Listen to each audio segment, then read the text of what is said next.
kill you. I want you to do me a favor. I want you to tell all your friends about me. What are you? I'm Batman.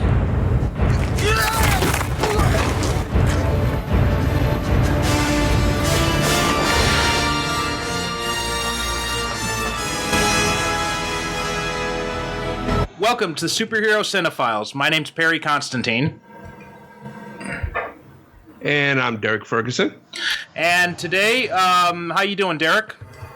Oh, pretty good, actually. Pretty good. Enjoying myself here in beautiful downtown Brooklyn. We had a sudden return to summer after a couple of days where the temperature dropped down to like in the 60s and 70s. But now it jumped back up to like, I think yesterday was like almost 90 degrees yesterday.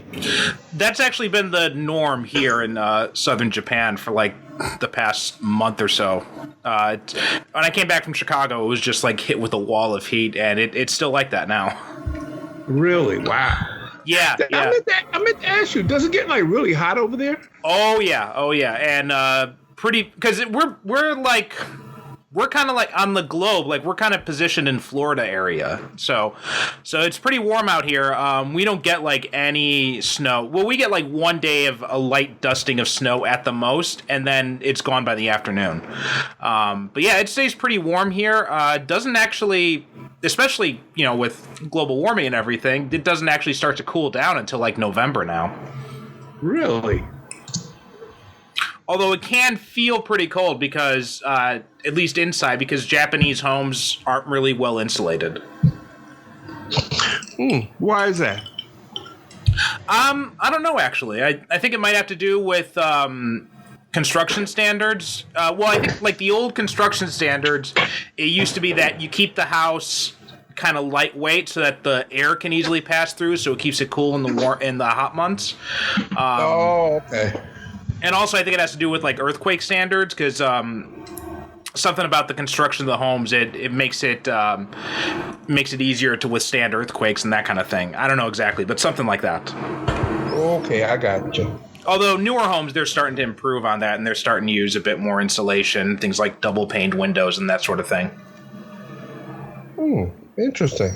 Yeah, that was one of the surprises when I first came out here, was how cold it was in the winter, even though it was only like 35 degrees. Really? No.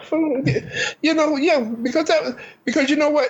The only thing of like most people, I suspect the only thing I know of in Japan is from the movies. Right. And in most of the movies I've seen, unless it's like a samurai movie, but like most modern day movies, there never seems to be any winter in Japan. Yeah, there is in the northern parts. Like Tokyo gets snow, Fukuoka gets snow, but in the southern area, not really. But yeah, you don't see it a lot in movies, except for like Lady Snowblood and Kill Bill. Right, yeah. Like I'm saying, unless I watch like a samurai movie or watch like some kind of period piece, yeah, they may show like snow or do something to indicate like it's cold weather. But most modern Japanese movies, I said, so wait a minute, does it stay warm all year round? Because it never seems to snow there. Yeah, actually, you're right. I never really thought about that until now. But most Japanese movies set in the modern day, like the ones I talk about on my other show, like there's not really any winter scenes in them. Yeah, I don't know. Maybe it has to do with filming schedule, although they film year round. So I've got no clue. That's something interesting, though. I never noticed that. Well, maybe they just don't like to show snow. I don't know. Maybe, yeah. All right, so last time we talked about Superman the movie, which was my suggestion. So for our next movie, Derrick suggested we watch Batman, 1989's Batman. Well, yeah, because to me it seemed like the logical next step, because we did Superman the movie, which, as we said in that episode, in which if you good people haven't listened to it yet, why haven't you? Then it just seemed to me the next logical step, because most people, even a lay person who are not into comics the way you and I are, when you think of Superman, then you just naturally think of Batman. Right. Or when you think of Batman, you think of Superman. I mean, they're like peanut butter and jelly, peanut butter and chocolate, you know. Or to use the more obvious metaphor, day and night. Yeah, well, bingo. There you go. Yeah. So it just seemed to me, okay, we do Superman. Okay, well, let's just bite the bullet and go right to Batman. And in speaking of that, there actually are a few Superman connections to this movie because Tom Mankiewicz wrote the original script, and Warner Brothers did think about hiring Richard Donner to direct. And Donner, if he had done it, would have wanted to cast Mel Gibson as Batman. Yeah, Mel Gibson. At one time, I believe Kevin Costner was a serious contender. Yeah, he was one of the people who was up for it as well. Kiefer Sutherland was up for Robin, actually, when he was originally in the script. Okay. There was also Steven Spielberg was at one point interested in directing it. And he wanted Harrison Ford as Batman and Michael J. Fox as Robin. Tim Curry as the Joker, Dustin Hoffman as the Penguin, Gina Davis as Silver St. Cloud, John Pertwee as Alfred, Burt Reynolds as Commissioner Gordon, Martin Sheen as Harvey Dent, and Richard Dreyfuss as Rupert Thorne. Okay. Now, that's a Batman movie I definitely would have went to see. Yeah, and Donner also, he wanted Gibson for Batman, Fox for Robin, Willem Dafoe for the Joker, and Joe Pesci for the Penguin, which would have been really interesting.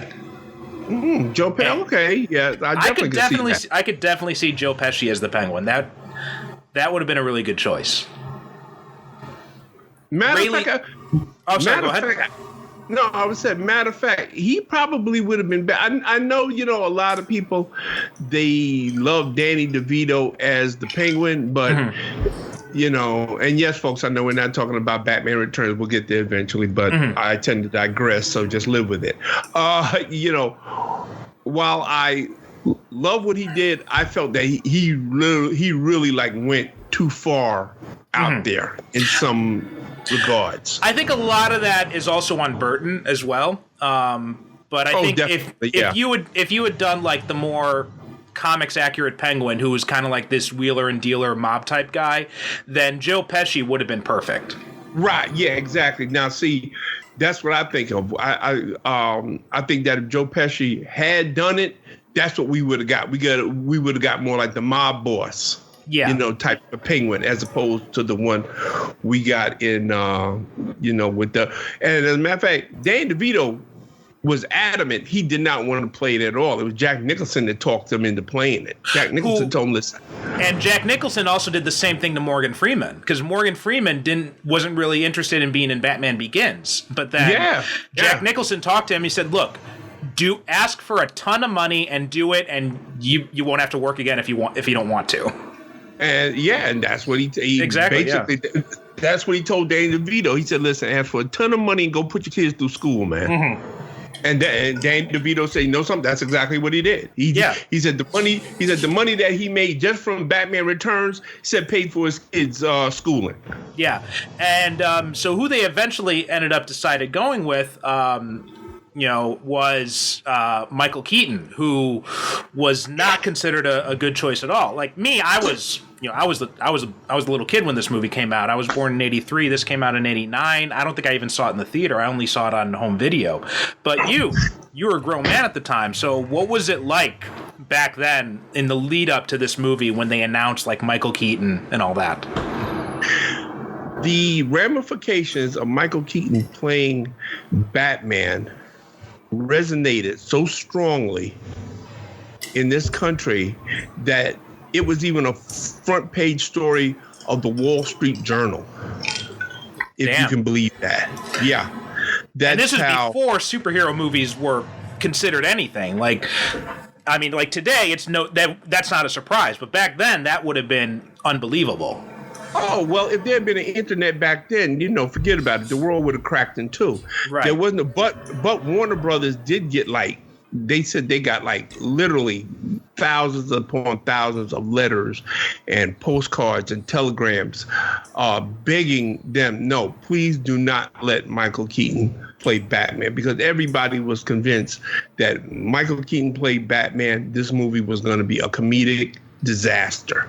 Right, because well, I mean, they had some precedent because Michael Keaton, his biggest role at the time was probably Mr. Mom, and then you combine that with the last time they did anything Batman related in other media, it was the 66 show, which took the camp tone.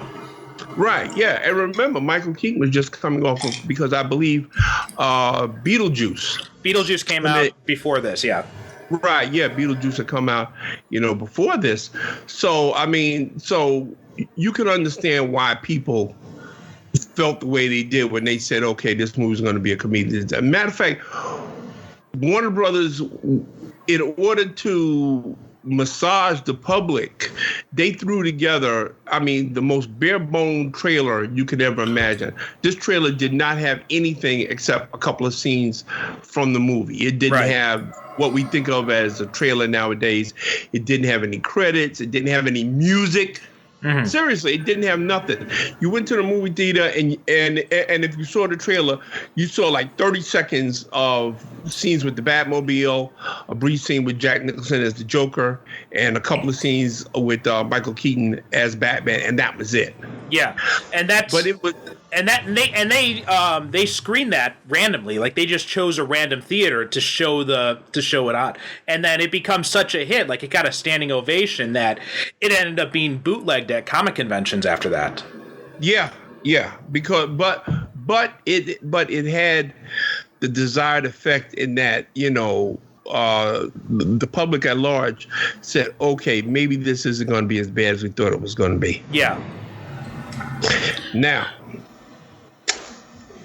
Sherman, we got to get in the Wayback Machine. And we have to go back to the summer of, I'm going to play Mr. Peabody. Quite appropriately. We got to get in the Wayback Machine. We got to go back to 1989. Mm-hmm. Because as you say, you weren't around then. And I was around. I was just too young to really know what was going on. Yeah. But for those people who weren't around, and I've told this story before, but there actually is no adequate way for me to, I could easily sit here for the next 3 hours and describe the bat frenzy that took hold of this country in the summer that this movie came out. I have never seen anything like it since then. Mm-hmm. You could not go anywhere without seeing the bat symbol. The bat symbol was on everything. People would walk around with bat tattoos, with the bat symbol cut into their hair. I've seen those in in videos. There's this documentary that came out. It was called Batmania, and it talked all about the old 60s TV show and then what happened the summer before Batman came out. And they showed the news reports of, and these weren't comic book fanboys. These were just normies getting this done. This was everybody. People who had never thought of Batman before got caught up in the frenzy, because you got to remember something. It also had the push behind it because Batman is one of the few movies that had 2 soundtracks. That's right. Yeah. It had the one done by Danny Elfman with the now iconic Batman theme song that was also used in Batman the Animated Series. Right. And it also had the score done by Prince. Mm-hmm. Now, people always ask me, they say, well, Derrick, you know about movies. How did they ever get Prince to do a soundtrack for Batman? And I said, well, very simply. Prince went to them and asked, could he do it? Prince was a Batman fan. Yeah. Who isn't a Batman fan, But I think that people are really surprised when they hear that a lot of people, oh, what? Wait a minute. Prince like Batman? Yeah, Prince like Batman. And so... and that was actually one of the things that contributed to some of the worries too, because you're getting a pop star to do a Batman soundtrack, so I think that probably contributed to the worry that it would be more comedic in tone as well.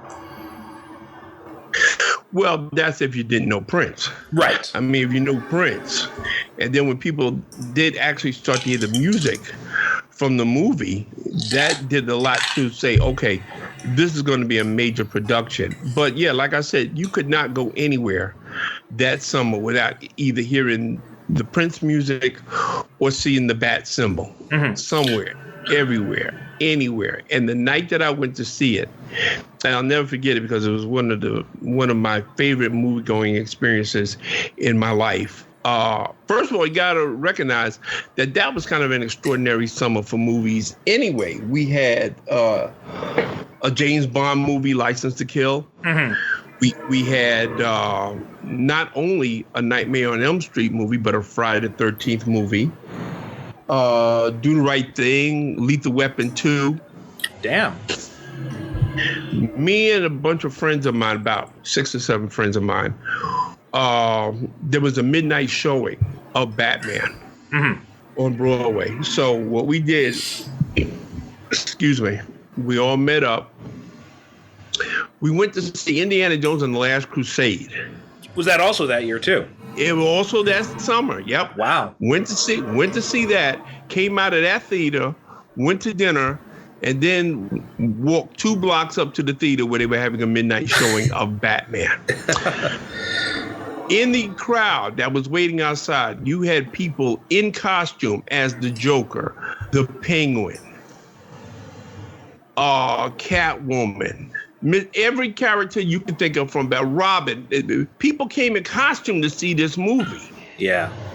They let people inside. Everybody goes inside the movie theater. We go inside the movie theater. It is so crowded that they didn't care. They didn't care about fire codes back then because there were people sitting in the aisle. Right. There was an impromptu costume contest because people just ran up on the stage and were posing and modeling their costumes, and we were applauding and cheering and all that other good stuff. Now the movie starts. Everybody sits down and the movie starts, and dun dun dun dun dun, and it does that slow pan while the credits are coming on through that stone labyrinth, and you don't know where you're going, and you don't know what. But we know this is going to be good. And then when it's finally revealed that it's the bat symbol, well, the place goes absolutely nuts because now we knew. Okay. We're going to be in good hands. And sure enough, we was. I mean, first of all, you got to remember that back then, people had fun when they went to the movies. We were laughing. We were cheering. When the Prince music was playing in the museum scene, people got up and danced.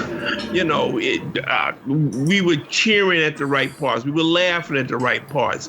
We caught our breath at the action sequences, which weren't that good, but I'll get into that later. and by the end of the movie, when you get to that scene where the bat light, where it shines, the bats and Batman, he's standing on top of there. Once again, the place went absolutely berserk. Yeah. It was like, I mean, like I said, that was one of the best movie-going experiences of my entire life. And I treasure the fact that I was there to see it because what you guys have now is a pale imitation of going to the movies. Nothing compares to how the movie-going experience was back in the 80s, the 70s and the 80s. Especially here in Japan, because in Japan, like, the audience does not react at all.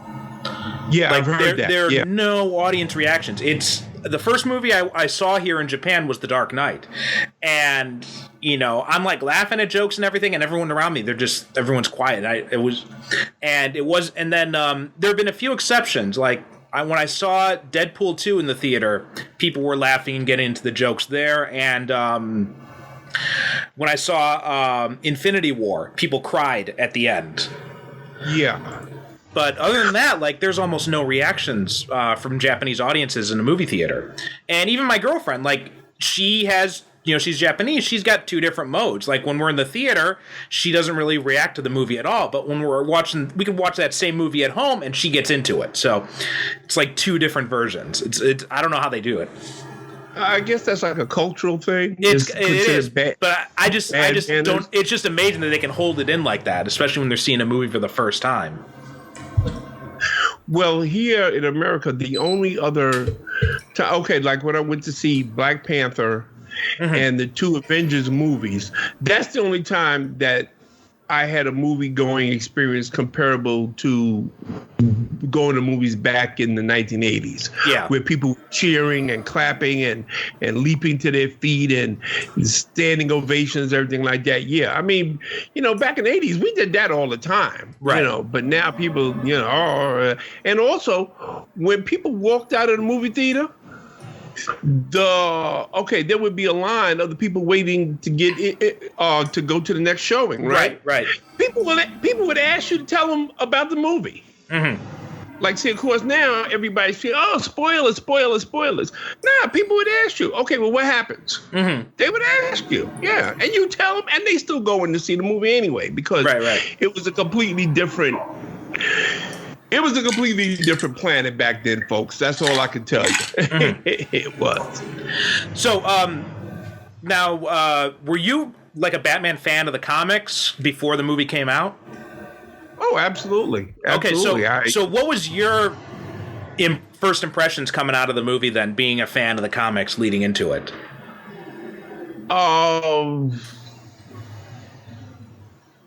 My first impression the first impression that I had was that I truly and honestly had never before seen anything like this. Even the Superman movie, because you got to remember that Superman movie, that had come out, in 78. So we're talking like a whole decade, right? Before, but still, Batman had like elements of film noir. Mm-hmm. It took place like the Superman movie. Okay, we definitely knew when it took place. Right. They didn't mention a year, but you kind of know. But with the Batman movie, with the fashion and the architecture and the technology, it was like a mashup of the 1930s, 40s, 50s, and 60s. You really couldn't tell when it took place or where, but you knew. But me being a science fiction comic book fan, said, okay, well, this is an alternate world. Right. I just went with it. But for somebody who only knew Batman cinematically from the TV show, which I enjoyed, by the way. Yeah. I enjoyed it for what it was. I mean, I knew it wasn't the Batman that a lot of people knew. I mean, I knew that there was another Batman that was out there. Because by now I read like the Denny O'Neil, Neil Adams. Right. The one that, like, everyone gives Frank Miller credit for darkening up Batman in the comics, but really, it was O'Neil and Adams who did it first. Right, yeah. And there are elements of that of that here. A large part of it is also influenced by my favorite run of Batman in Detective Comics, Steve Englehart and Marshall Rogers. Right. In fact, the Tom Mankiewicz script that they were originally working off, it was based on a run that Englehart had done. Oh, okay. Okay, yeah, well, I definitely could see that because I said, okay, yeah, well, there's some of this in here that I recognize from, that run. So, strictly as a comic book fan, I was delighted to no end to finally see Batman, because folks have to remember that, there have been Batman on, in TV and in the cartoons and in the serials, but this was the first time Batman had ever been presented as close to the comic books as any Batman fan could imagine. And I think that came about because I believe Michael Uslan, who taught a course in comic books at some university, I don't remember which, but he was a comic book fan from way back, and he was instrumental in this movie. And I think that was the difference, that they actually had a comic book fan who knew Batman and said, okay, well, this is who Batman really is. In fact, it says here that because Burton and Keaton had never had any previous exposure to the comics, so Uslan gave them reference material. And it says here that he gave Burton every issue of Batman's first year before Robin. So it was Detective Comics 27 through 37, and then he gave Keaton The Dark Knight Returns. Oh, okay. Yeah, okay. And, well, see, that was the way to go. And also here, it's, they say that Tim Burton was also influenced by The Killing Joke as well. Okay. I can see that. Mm-hmm. I don't like it, but I can see it.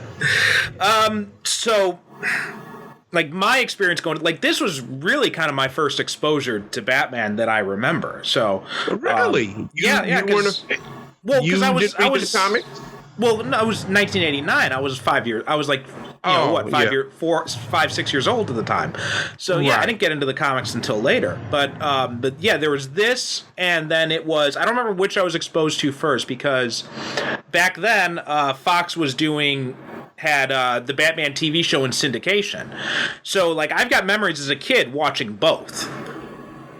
So I don't know which was my first exposure, but it does kind of make me laugh when they talk about, you know, how like Warner Brothers had this kind of bad embargo with Justice League, the animated series, and how they didn't want other Batman characters to be on the show because they didn't want brand confusion and all this kind of stuff. And I remember thinking, like, well, when I was like, 5, 6 years old, I knew that there was this dark Batman and this comedic Batman, and I had no problem reconciling the two. Yeah. I mean, okay. It's like when I have conversations with people when they complain about Batman and Robin, and I tell them, oh, well, I liked it. And of course, people, they look at me like I've grown a second head. But and I said, well, see, what it is that the trick that you have to do is that you have to divorce that movie from the 3 previous ones and just take it as a sequel / remake / homage to the 1966 Batman. Right. And if you take it that way, yeah, Batman and Robin works. But the point that I'm trying to make is that I'm with you that, yeah, my brain is sophisticated enough that it can hold room for the concept of more than one Batman. Batman can be presented in more than one way. Just like most other superheroes. I mean, like Spider-Man, you got Spider-Ham. Right. Like Into the Spider-Verse, yeah. Right, yeah, and nobody has a problem with that. And there's Spider-Man 2099. People are not as dumb as the people behind the scenes who sit in these boardrooms and offices and make these decisions. And and me and you, we've been following movies forever. Right. And we read how people make these decisions and everything like that. And I really think that they believe that audiences are really stupid, that there's certain things that they're not going to get. And my thing is, well, listen, just because you don't get it doesn't mean I'm not going to get it. Right. And so here's an interesting fact too about the casting. Apparently, they really wanted Ray Liotta in this movie because they offered him Harvey Dent, Bruce Wayne, and the Joker, and he turned down all 3 for Goodfellas.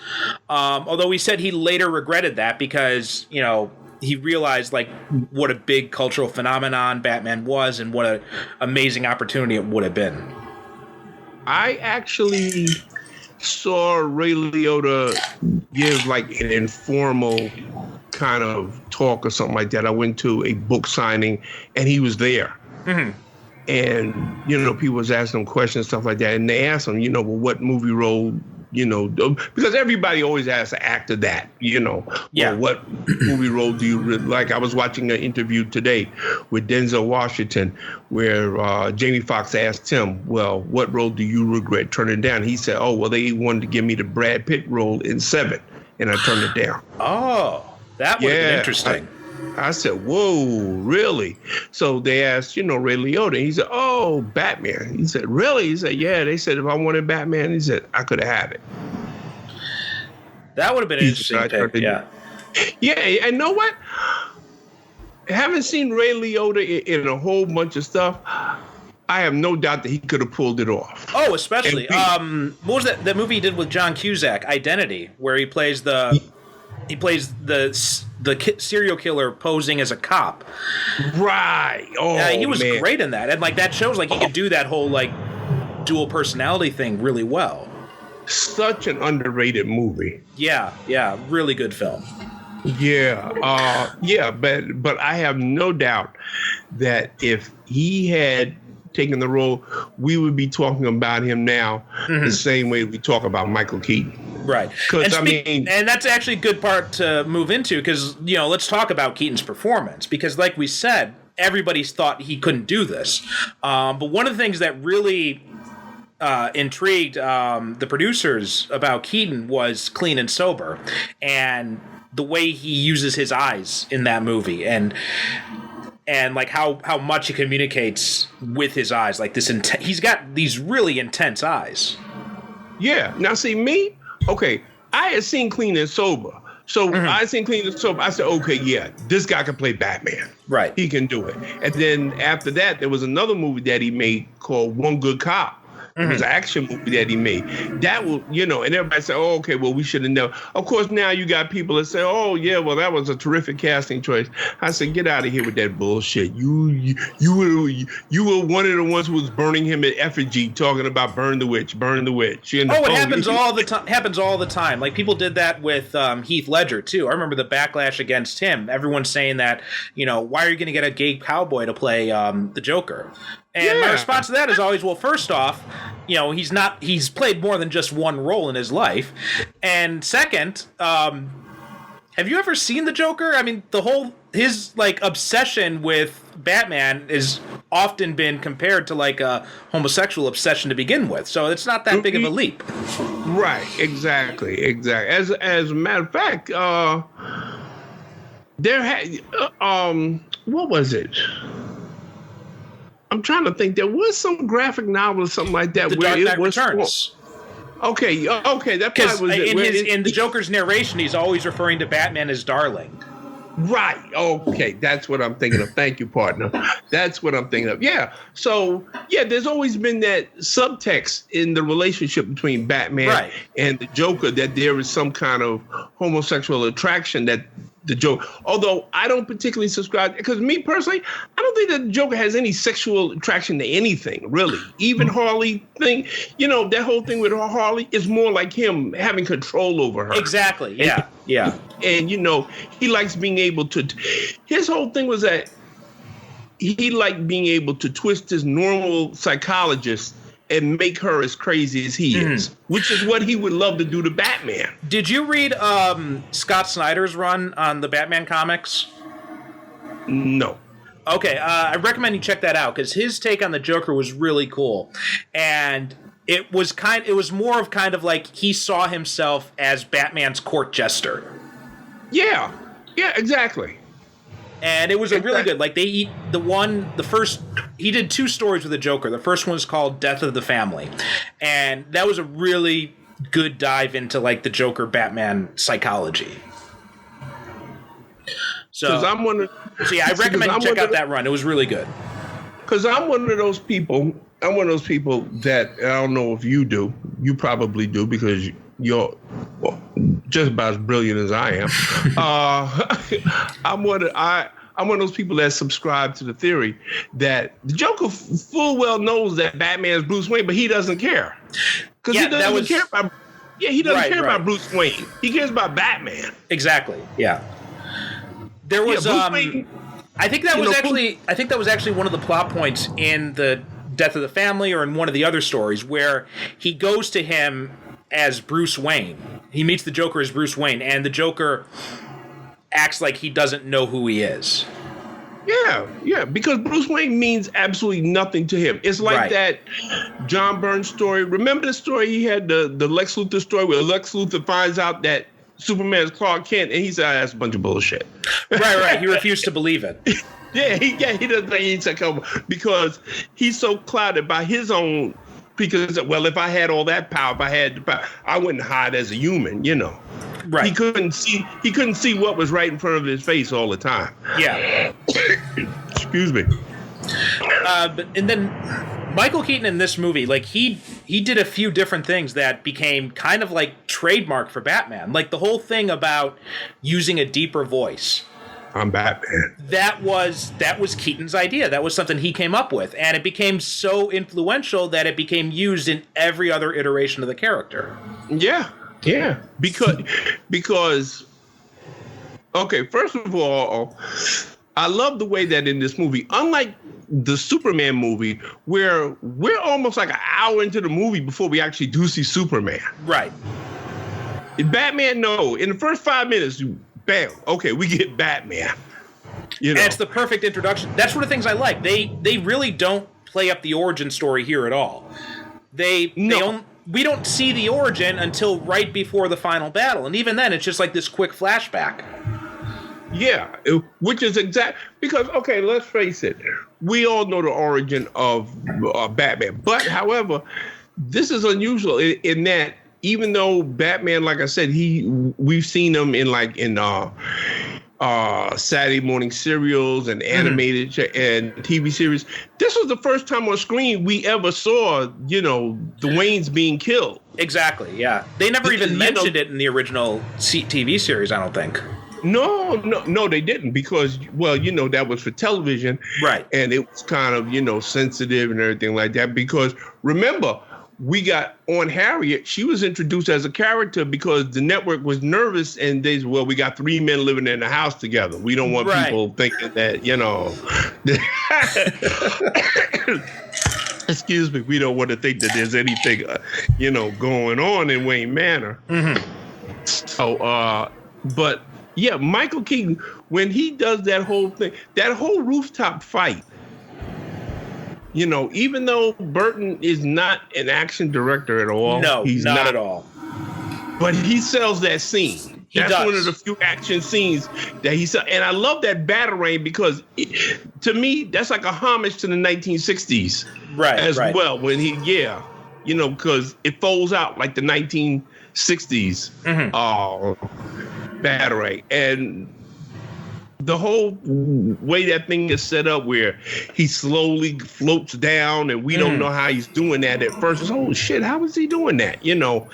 And he beats up the two thugs and we see how scared they are of him and everything like that, which to me is why Michael Keaton sells this movie so effectively. Because to me, Bruce Wayne's not supposed to look like a guy that could be Batman. Exactly. That's the whole point. Yeah. And what's great about it is that scene, too, like the famous line, I'm Batman, Keaton ad-libbed that. He wasn't supposed to say that in the script. In the script, he was supposed to say, I am the Knight. Nah, it wouldn't have worked. It wouldn't have worked, no. It's such an obvious thing, right? But it became such an iconic line. Because Keaton, okay. And you know what? He does it later on, too. And I'm going to get to that in about 30 seconds. That line is so iconic because Keaton says it with such authority. Yeah. There is no friggin' doubt in this man's mind. And once he says in our minds either, this is Batman, bitch. Yeah. He says it with such and then later on, he has the scene where he's having a big charity banquet in Wayne Manor and Vicky Vale, played by Kim Basinger,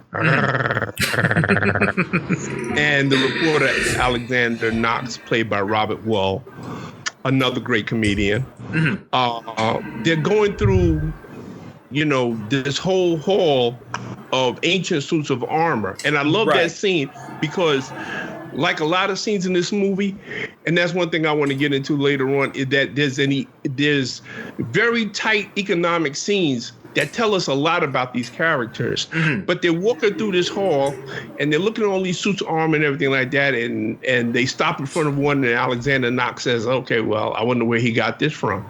And Bruce Wayne has been walking behind them all this time and they don't know he's there, which also says something about the character because Batman has been trained by ninjas. Of course he knows how to walk behind people and they never know he's there. Right. See what I mean? Yeah. He's been walking behind them all the time. They don't know he's there until he says something. And then that's another hint too, because they're like, where's this from? I have no idea. And then Bruce Wayne just says it's Japanese. And they both turn and they look at him. They're like, how do you know? And he just looks at them like they're crazy. He's like, well, I bought it in Japan. Yeah. It's that look he gives. He said, well, I bought it in Japan. And then Alexander Knox says, oh, well, who are you? And he says, I'm Bruce Wayne. And he says it with the same authority that he said. Yeah. He said, I'm Batman. But and this scene and the scene right before that when Vicky Vale is looking for Bruce Wayne, right? And she goes up to him and she's tapping him on each shoulder and he keeps turning in the other direction. And when he finally faces her, she says, do you know which one of these guys is Bruce Wayne? And he says, well, I'm not really sure. And then he starts to follow her. And then when he comes in later and he says, hi, Bruce Wayne. And she says, are you sure? And he says, yeah, this time at least. Yeah. And it's just such a the way he plays the character. He's got this total like. You can see he's got this total absent-minded rich kid vibe to him, and like just totally flighty and not concerned with anything. And it's perfect. Like he really uses his comedic timing to a lot of benefit to help sell the difference between Bruce Wayne and Batman. And he walks such a brilliantly fine line in that scene that could easily have been pushed into a total comedy. Right. But he does it in such a way. And okay, this is how I read that scene. And matter of fact, I watched the movie today in preparation for this. Man, I worked so hard at this research, folks. Y'all have no idea. Such tough research I do for this podcast for you. And I watched it today. And that scene is so finely tuned that I watched it today, and even now, and I've seen this movie like about a dozen times, I'm still not sure if, as Bruce Wayne, he's really that distracted, absent-minded, or if, because he's in public, he's playing like that. Right, because then you contrast that with, there's a scene after that when they're still in there and he has gone down to the Batcave and he's watching everything on the monitors, and he's got his glasses on, he's got this really pensive look on his face, and you're just like, and you look in his eyes and see, again, we go back to Michael Keaton's eyes. He's one of the few actors you can see this cat thinking. Yeah. And I love and I'm sorry, folks, but I just love the notion that Batman puts on glasses, when he's working. It's just something. It seems like the thing. My guess is like he doesn't really need them, but it's part of like a mindset thing. Yeah, like it puts him in a different frame of mind. Exactly. Yeah. When he puts it on, because there's a scene later on where Alfred, and again, another scene I love because this is a delightfully low-tech thing, but it plays up the fact that, to me, the Nolan movies don't do, except for The Dark Knight, that Batman is a detective. So Alfred brings him this file that's all about Jack Napier. Played by Jack Nicholson, who becomes the Joker. And he's looking through the file. Now, he doesn't put on his glasses then. But he puts it on only when he's in the Batcave, I notice. Oh, that's a good point. You're right. Yeah. Watch the movie again. The only time he puts on those glasses is when he's sitting in that, he's in that little computer, which also, again, another reason why I love this movie. He's got tech that's in the Batcave. But it's not like this huge sprawling complex we see in later movies. No, it's almost like minimalist. It works really well. Yeah. It's just enough for him to do what he has to do. Yeah. He's got a little laboratory that's off here. He's got the computer monitors over there. He's got the cliff where he parks the Batmobile over there. Yeah. And it works. I'm glad you brought up the detective part because I watched this movie yesterday again, and that was one of the things that jumped out to me is that most of the Batman movies, they kind of gloss over the fact that he's the world's greatest detective. I mean, there's this one, a little bit in Batman Begins, and then in The Dark Knight, and a little bit in Batman v Superman as well. But for the most part, a lot of them tend to just gloss over it, and they kind of look at him as like a costume James Bond almost. Yeah, and I really don't like the whole notion of Batman just overpowering his opponents with superior firepower and just beating the piss out of them. Really, right? Batman can fight. Yes, we know that he's a superb fighter, but that's just one aspect of who he is. He's also, like you said, a detective. In fact, he is the world's greatest detective. And that's one of the things I like about this movie is that they show him figuring out what the Joker's doing. Right? Yeah. He recognizes him as Jack Napier when he sees him in at City Hall during the day, and then he goes back and first thing he says, Jack Napier's still alive. I need everything the police have on him. And then after he reads the file, he finds out that one of his aptitudes is chemistry, and he knows about. Already Joker started poisoning products. So then he says, okay, we have to go shopping. We have to figure out how he's doing this. And he tests all the different compounds together to figure out what the connections are. And again, we see where Michael Keaton in that scene you mentioned, because he reads the file, like you said. Then he sits back and takes a beat, and we look at them eyes, and I said, damn, the man's thinking. Right. And then he just looks at Alfred. He's like, Alfred, let's go shopping. And if you're not right, and it seems like the dialogue seems totally incongruous. It seems like he's just like this flighty, eccentric billionaire where he just jumps to something completely different. But in reality, when you're looking at his eyes, you realize he's just come to a conclusion. Yeah. Yeah, I mean, Michael Keaton, I can't say enough about his performance. Next to Kevin Conroy, he's my favorite Batman. Right. You know, I mean, I'm sorry. I just feel that this guy, you know, he got internally what makes Batman and Bruce Wayne work, because, you know, you can't play the both of them as their, which I think is a problem, like a problem people had. Well, I know I had with the George Clooney when he played.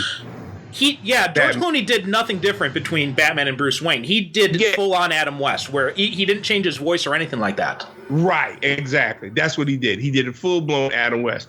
Whereas Michael Keaton and what was the other guy, Christian Bale? Yeah. Even though I don't care too much for Christian, but I do recognize that Christian Bale did understand the dichotomy that Batman and Bruce Wayne are two separate people. It's not like Superman, where people tend to lump them in the same way. I said no. It's two different things, because Batman and Bruce Wayne is two separate people. Right. They're two separate people, as has been said before. Batman is the real person, and Bruce Wayne is the mask.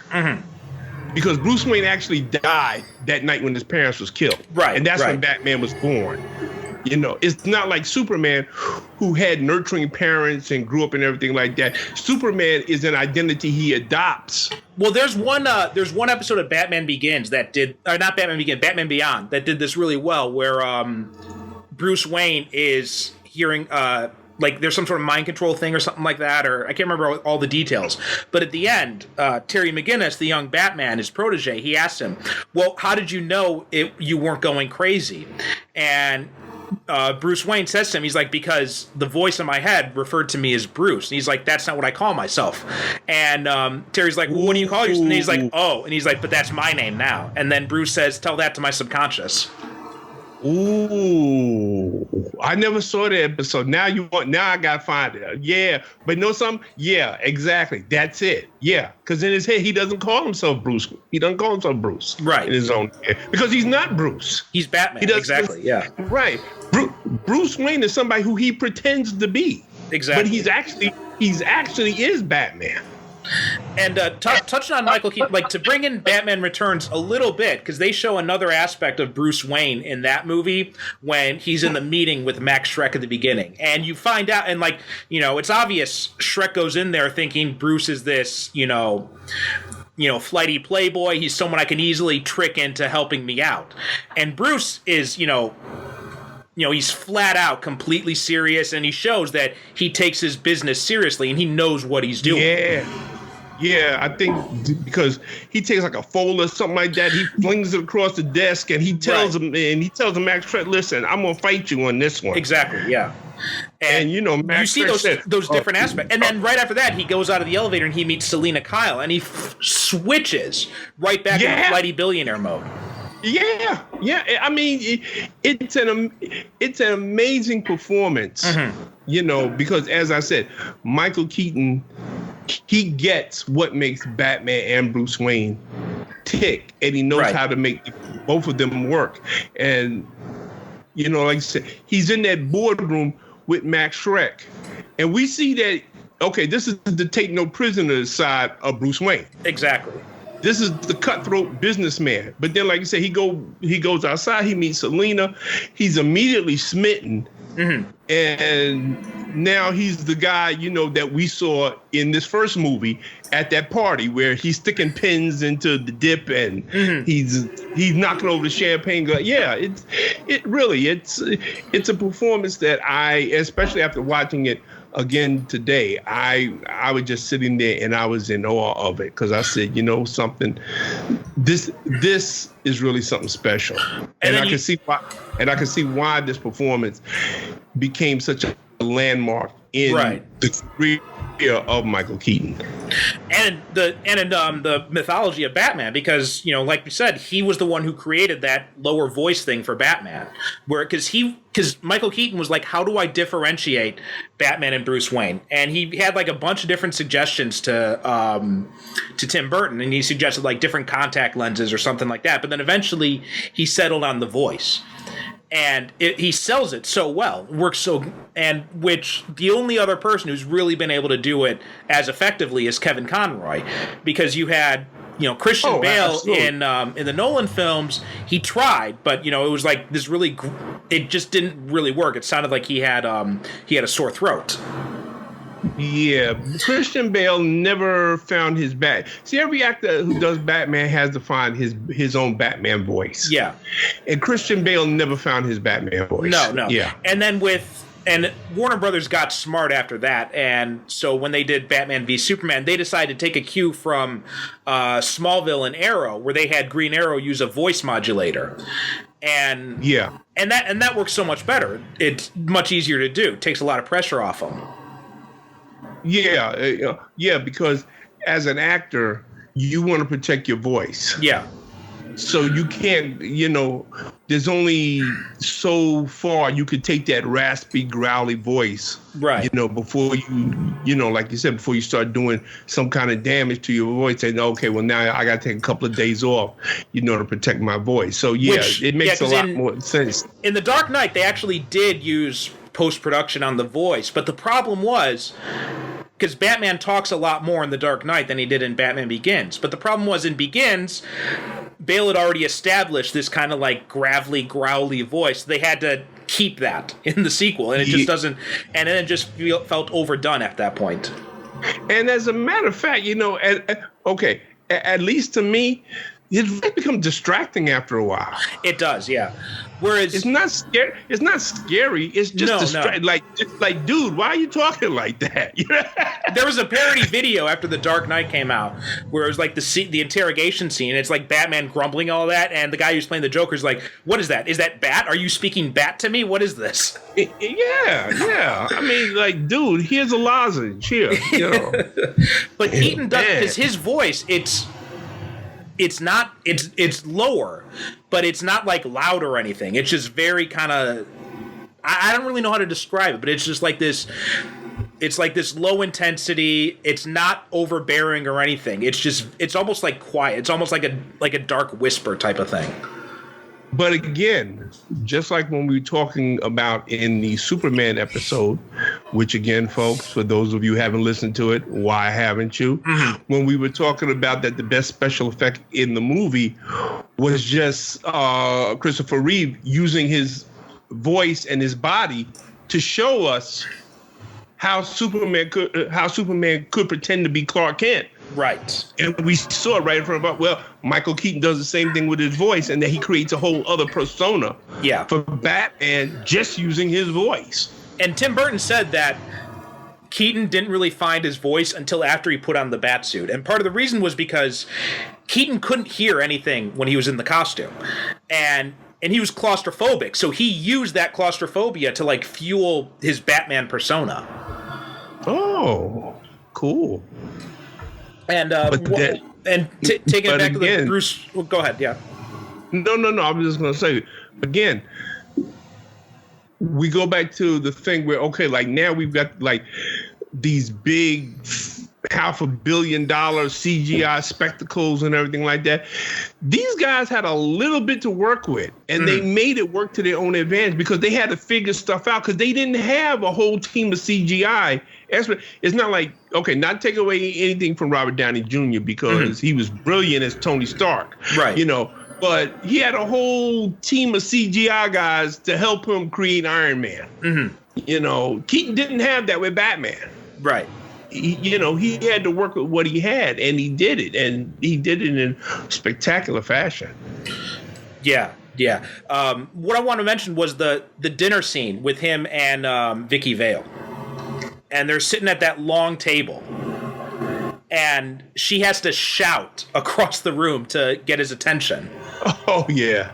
And that was another one of Keaton's ideas. And so he wanted to bring that. That was he brought like his comedy background into that, and he suggested that they have this very long table, and then for him to say, "Actually, I don't think I've ever been in this room before."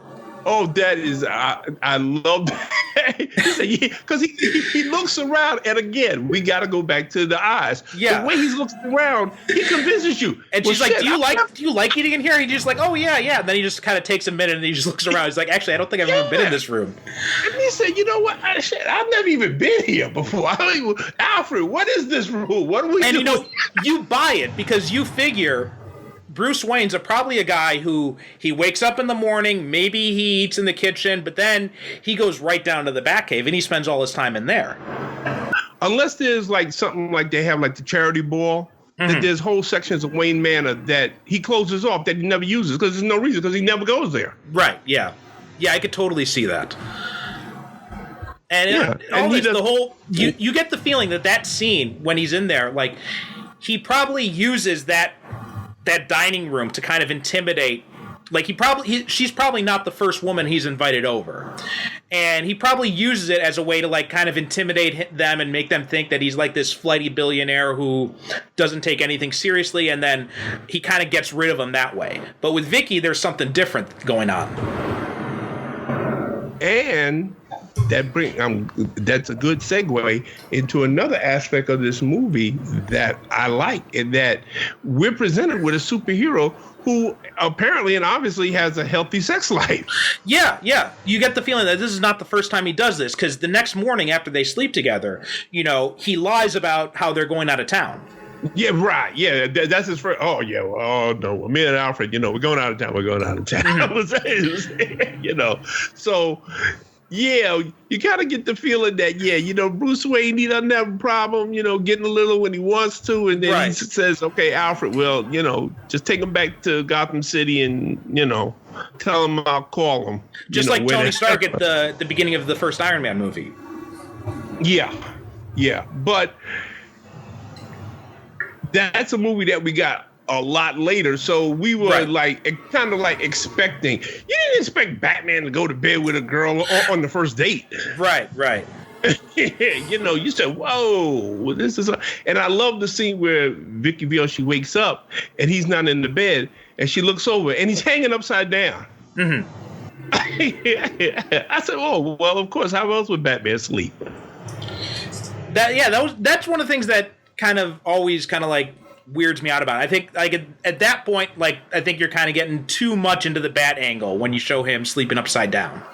Yeah, but you know what? Yeah, it pushes it a little bit over into, okay, this is obviously meant to be funny because okay, well, he's Batman, so of course he sleeps upside down. But you know what? I'm willing to allow for that because there's so much that they get right. And I'm that type of person. And I'm that type of person that if you get more stuff right than you get wrong, okay, I'll allow it when you do get something wrong or when you stray a little bit too far over into, you know. And this movie does. There are like some parts, like in the scene where Bruce Wayne, he goes to confront Vicky Vale in her house, and you think, you know, he's getting ready to tell her, well, I'm Batman, everything. And then the Joker, he busts in, and they have that little back and forth and everything like that. And, you know, and then Bruce Wayne, he takes the silver tray and he sticks it inside his shirt. Yeah, he uses it as his body armor.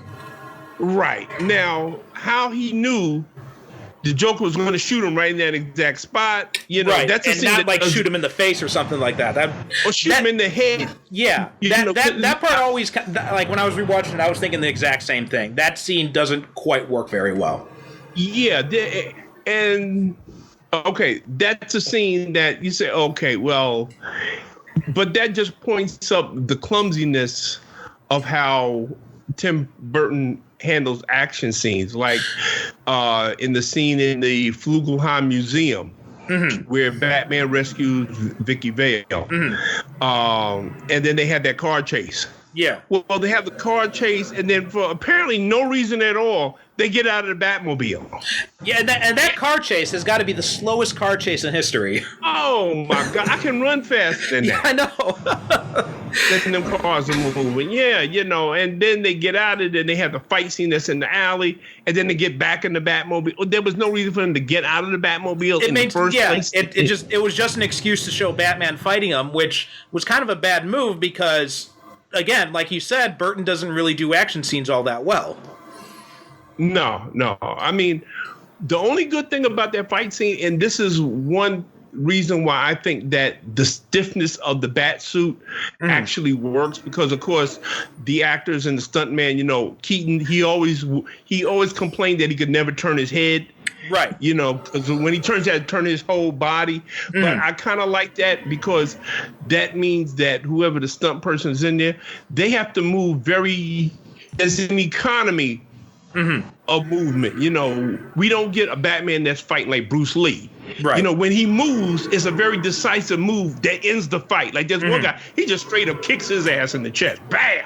And that's it. And, and I like that because Batman's not there to, put on a show or, he's there just to win the fight and get out of there. The problem is but it's the way that Burton shoots those scenes, because Burton likes long angles, right? He likes long shots. He likes pulling the camera out, and it does it when you've got Batman fighting and Batman can barely move. It takes you out of the scene, I felt. So that's one of the things I think Nolan did better, which is he tried to make up for the fact where he's like, okay, we've got this guy in this suit, he can barely move. So instead of trying to show him clumsily moving around really slowly, we're just going to do quick rapid cuts.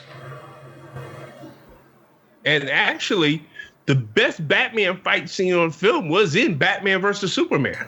It was, the warehouse scene. That was This is where that's one thing I hate that movie, but I got to give Snyder credit. He really did a good job with that scene, because he took it. You know what it was? Out of that scene. It's like exactly what you'd see in the Arkham video games. Yeah. And perfect. Yeah, and and that was great. We finally see a Batman who can actually move. So that was well done. I got to give him credit for that. He did a good job with that. And if you good people will allow me one more digression, I think it is such a shame that we are not going to see any more Batman movies with Ben Affleck. I agree with that. Yeah, when he was cast, everyone was freaking out, and I said, wait, give him a chance. He's been in some good stuff, he's made some bad decisions as an actor, but he's a pretty decent actor. So I said, let's give him a chance. Yeah. And sure enough, he did a great job. Not as good as his brother. I think matter of fact, you know what? I think Ben Affleck is a better director than an actor. He's definitely a better director, yeah. And his brother can act rings around him all day long, right? But I don't hate him with the fire of 1,000 suns like some people I know. Which I never quite understood.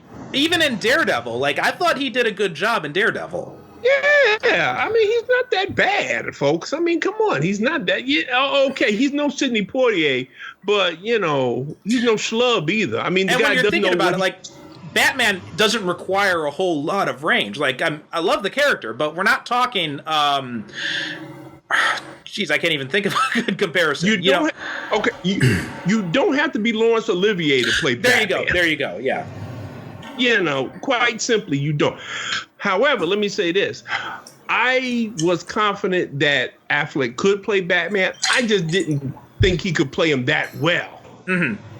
That's what it was. When I said, whoa, I may have to reevaluate my thinking here. Mm-hmm.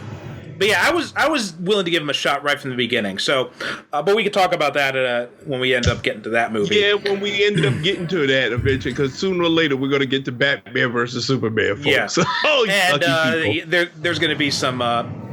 I think we'll have to put on the mature tag for that one when I start letting loose on it. Oh man, yeah, definitely. Now let's talk about the Joker, Jack Nicholson. Now, they really wanted Jack Nicholson for this part, and he hesitated. he did not seem very enthusiastic about doing it. So what they did was they decided to kind of bait him into it. So they went to Robin Williams, and they offered the part to Robin Williams. And Robin Williams, who's a comic book fan, he jumped at the chance. He's like, absolutely, I would love to do it.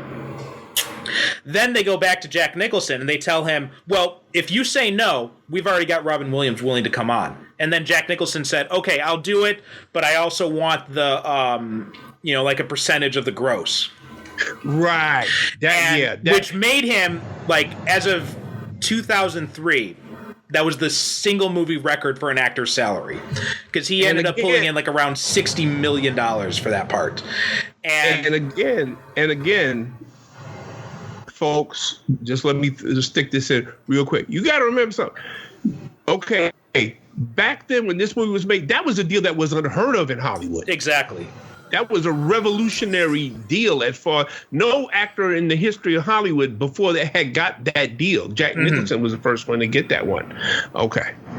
And so then when they decided to make Batman Forever, they wanted Robin Williams to play the Riddler. They went to him and they offered him the part, and Robin Williams said, I'll only do it if you apologize for using me as bait for Jack Nicholson. And Warner Brothers instead called Jim Carrey up because they didn't want to apologize. And after that, Williams refused to be involved in any Warner Brothers productions until the studio apologized. Yeah. Because I heard that they really did him dirty as far as the Batman, because he's a big Batman fan and he always wanted to play the Riddler. And every time that, because at one time in Batman Returns, it was talked about, okay, they was going to use the Riddler, and Robin Williams said, and because he wanted to, and to me, I think that they should have, because Jim Carrey was such a disappointment as the Riddler. In that movie, he was disappointed. Tommy Lee Jones was a disappointment. Matter of fact, the villains are crap in that movie. Period. I got no problem with Val Kilmer as Batman Bruce Wayne, but the villains are for shit. I'm sorry. They are. Jim Carrey just goes insane trying to ape Frank Gorshin, and then Tommy Lee Jones was just trying to one up Jim Carrey the whole time, and it was just a total mess. Well, you can tell from Tommy Lee Jones, first of all, he strikes me as a guy who's never read a comic book in his life. Yeah. So, and as a professional, I would have thought that he would have did a little bit more research into who the character was supposed to be, as clearly he had no idea. And I knew that whoever wrote the script didn't have an idea of who Two-Face was anyway, because Two-Face flips the coin one time. Exactly. And however that coin comes up, that's what he does. He doesn't keep flipping it until he gets the result he wants. Right. That's not Two-Face. That's the complete opposite of what the coin is for. Oh my God! Yeah, that's what the point. The point of the coin is that. Know who played the best Two-Face in the movies? Well, there was Tommy Lee Jones, and then there was Aaron Eckhart. Javier Bardem. Javier Bardem? What? Yeah. Remember the movie he was in? No Country for Old Men? Uh-huh. Remember the scene where he's in the shop and he's buying something and he flips the coin to decide you're the guy's right. fate? Yeah. Okay. And he gives that little speech? Mm-hmm. I said, that's Two-Face. Yeah. Okay, yeah. Although I think Aaron Eckhart did a really good job, too. Because there's that scene in when they're in the car, and he flips the coin for Maroni, and it comes up, and he's like, well, it's your lucky day. He's like, you're lucky, and then he flips the coin again. And he's like, but he's not. And he's like, what are you talking about? He's like, your driver. And then he shoots the driver while he's still sitting in the back of the car. Yeah. Okay. See, yeah, that's Two-Face. The guy that Tommy Lee Jones played, that was Two-Face. No, it was like some sort of weird mesh of the Joker and the Riddler. And when I say the Riddler, I mean Jim Carrey's Riddler. Yeah, it was. I mean, listen. to me, it was quite apparent. And mind you, I've got no problem against anybody taking a role just for the money. I know I hear this all the time from people. Well, he just did that just for the money. Well, yeah, that in America, usually a lot of times when people do a job, that's why they do it. They do it because of the money. Look at this movie. I mean, Michael Keaton didn't know jack about Batman when he said yes to take the role. I mean, so I think it's pretty obvious that he's doing it for the money to begin with. Right. But he also took time to do his research. Like you said, he was saying stuff, it's obvious to me Tommy Lee Jones just didn't give a shit. Tommy Lee Jones, he took the part, as I recall, because his son was a big comic book fan. Right. And yeah, exactly. He was actually going to say no, but then his son said, "Whoa, they offered you Two-Face, you've got to say yes." Then he did it for his son, basically. Right. Yeah. Which, again, I have no problem with. What I have a problem with is that you didn't do your homework and say, well, you know what?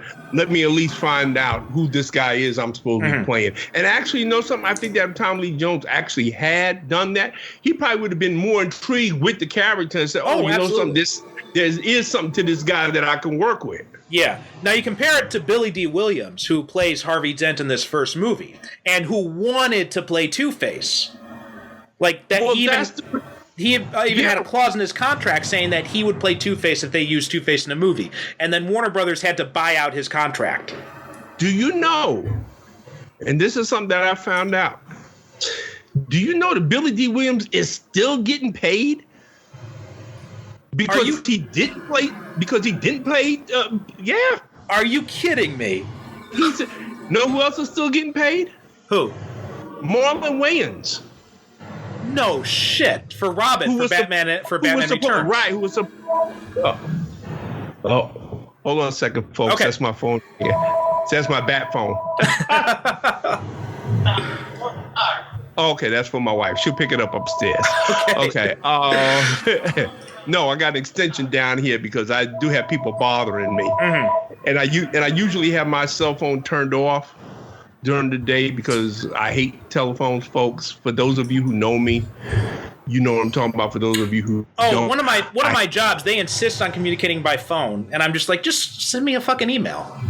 Yeah, I hate the telephone. I think it's the worst invention. Oh God, it drives me nuts. Yeah, I hate it. I don't like talking on the telephone. If you ever talk to me on the phone, folks, if you have a conversation that lasts more than 5 minutes, believe me, we had something to talk about. Because usually I'll just say, okay, well, because I'm not a person that goes in for like a lot of idle chit chat. Like my wife, I love that woman to death. Don't get me wrong, folks.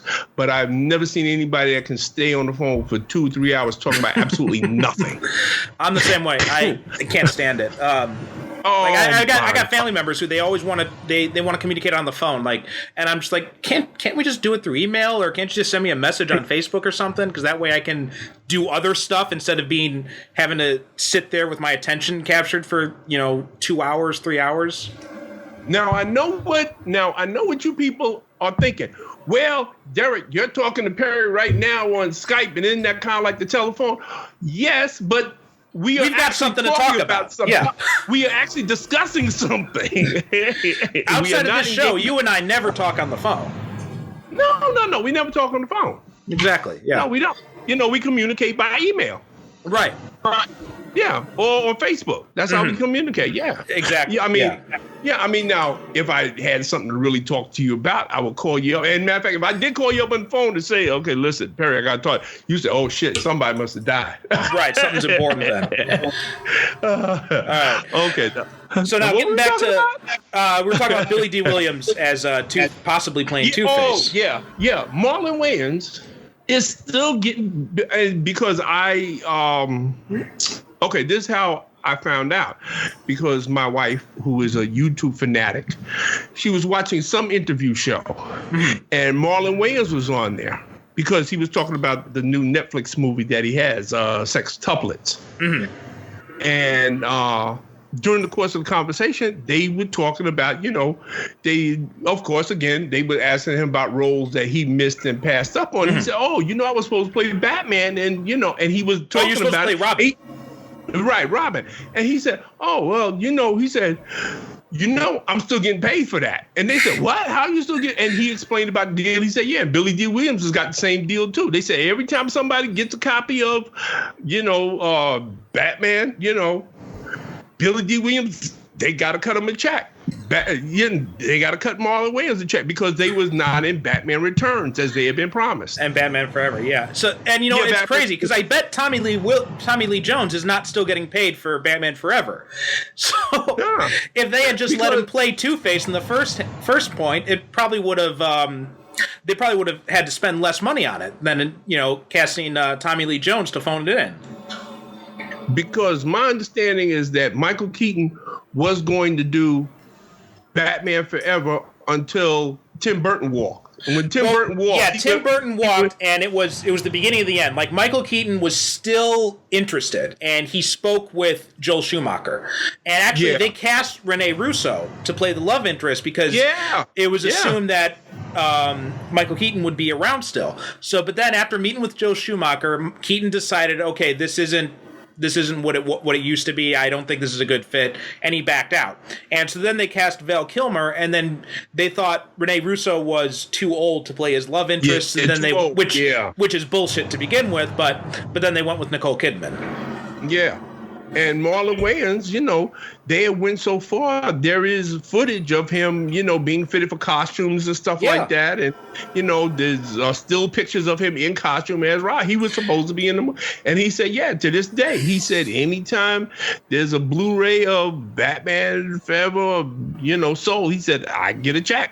And also, in regards to that, too, the reason they redesigned Robin's costume in the comics was because of Batman Returns, because they thought Robin was going to be in it, and Tim Burton didn't want that costume. So they had, I want to say Neil Adams. They worked with Neil Adams to design a new Robin costume.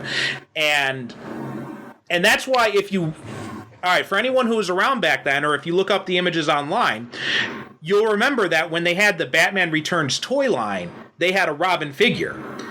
And the Robin figure had kind of like this Kid and Play type afro. And he had a darker complexion. The reason for that was because Marlon Wayans was supposed to play the character. Mm-hmm. And then when they realized Marlon Wayans wasn't going to be in the movie, they just lightened up the complexion a little bit, but then they released the character as is. And so that's why the Robin figure doesn't look anything like Tim Drake from the comics. But so then they used that Robin costume for Tim Drake in the comic books instead. See all the fascinating behind the scenes stuff you get here, folks. Now, Jack Nicholson is the Joker. What do you think of this performance? Masterful. A lot of people, and I've heard this complaint, people say, oh, well, he was too old. No, I don't think he was too old. No, he definitely wasn't too old at all. Yeah, he wasn't too old, because again, we have a guy who is adept at playing comedy and drama. Mm-hmm. And he used that to his advantage because there are scenes where the Joker does stuff that is absolutely batshit insane, but we're laughing along with him. Right. He sells the insanity thing. He really sells the insanity thing. Man. Like when he does that weird dance out of Vicky Vale's apartment, when he impersonates Jack Palance, all the little quirks he does. He does a really good job with that. When he has the boardroom meeting with all of the gang bosses and he's sitting there and the guy says, well, what's with that goofy grin? And he says, life's been good to me. There's something about the way he says it. It cracks me up every time because I know what's coming. I said, oh, they don't know. This is the Joker now. Mm-hmm. He's, this is the guy that they were dealing with before. And then I love the scene where Bob the Goon brings him the pictures of Vicky Vale because he's been following her and he takes pictures. And he's looking at it, and he's cutting it up. And he says, well, she's going out with this guy called Bruce Wayne, so she's about to trade up. Again, the way he says the line, for some reason, it's just the way he says it cracks me up. And then the camera pulls back in this overhead shot, and we see all of these pictures that he's cut up. Mm-hmm. on the floor. And I remember when I saw this for the first time in the movie theater, somebody in the theater said, excuse the language, folks, said, "Holy fuck, this guy's nuts."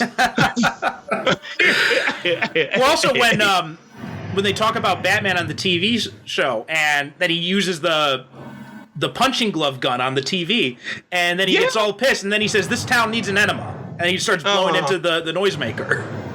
And I love the boxing glove thing because that's right from the 60s. To me, that's another homage to the 1960s because that's something I could easily see the Joker from the TV series.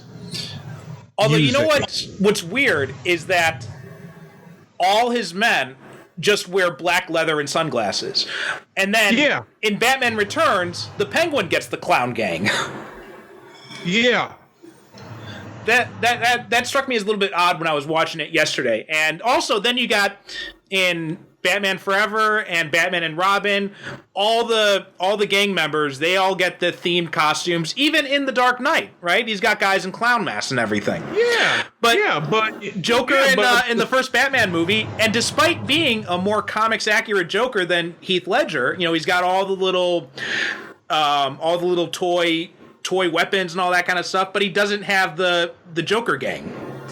Well, I think that's why I love Nicholson so much, because this is like the most comic outside of Mark Hamill, in the animated one. But we're talking about live action here. Live action.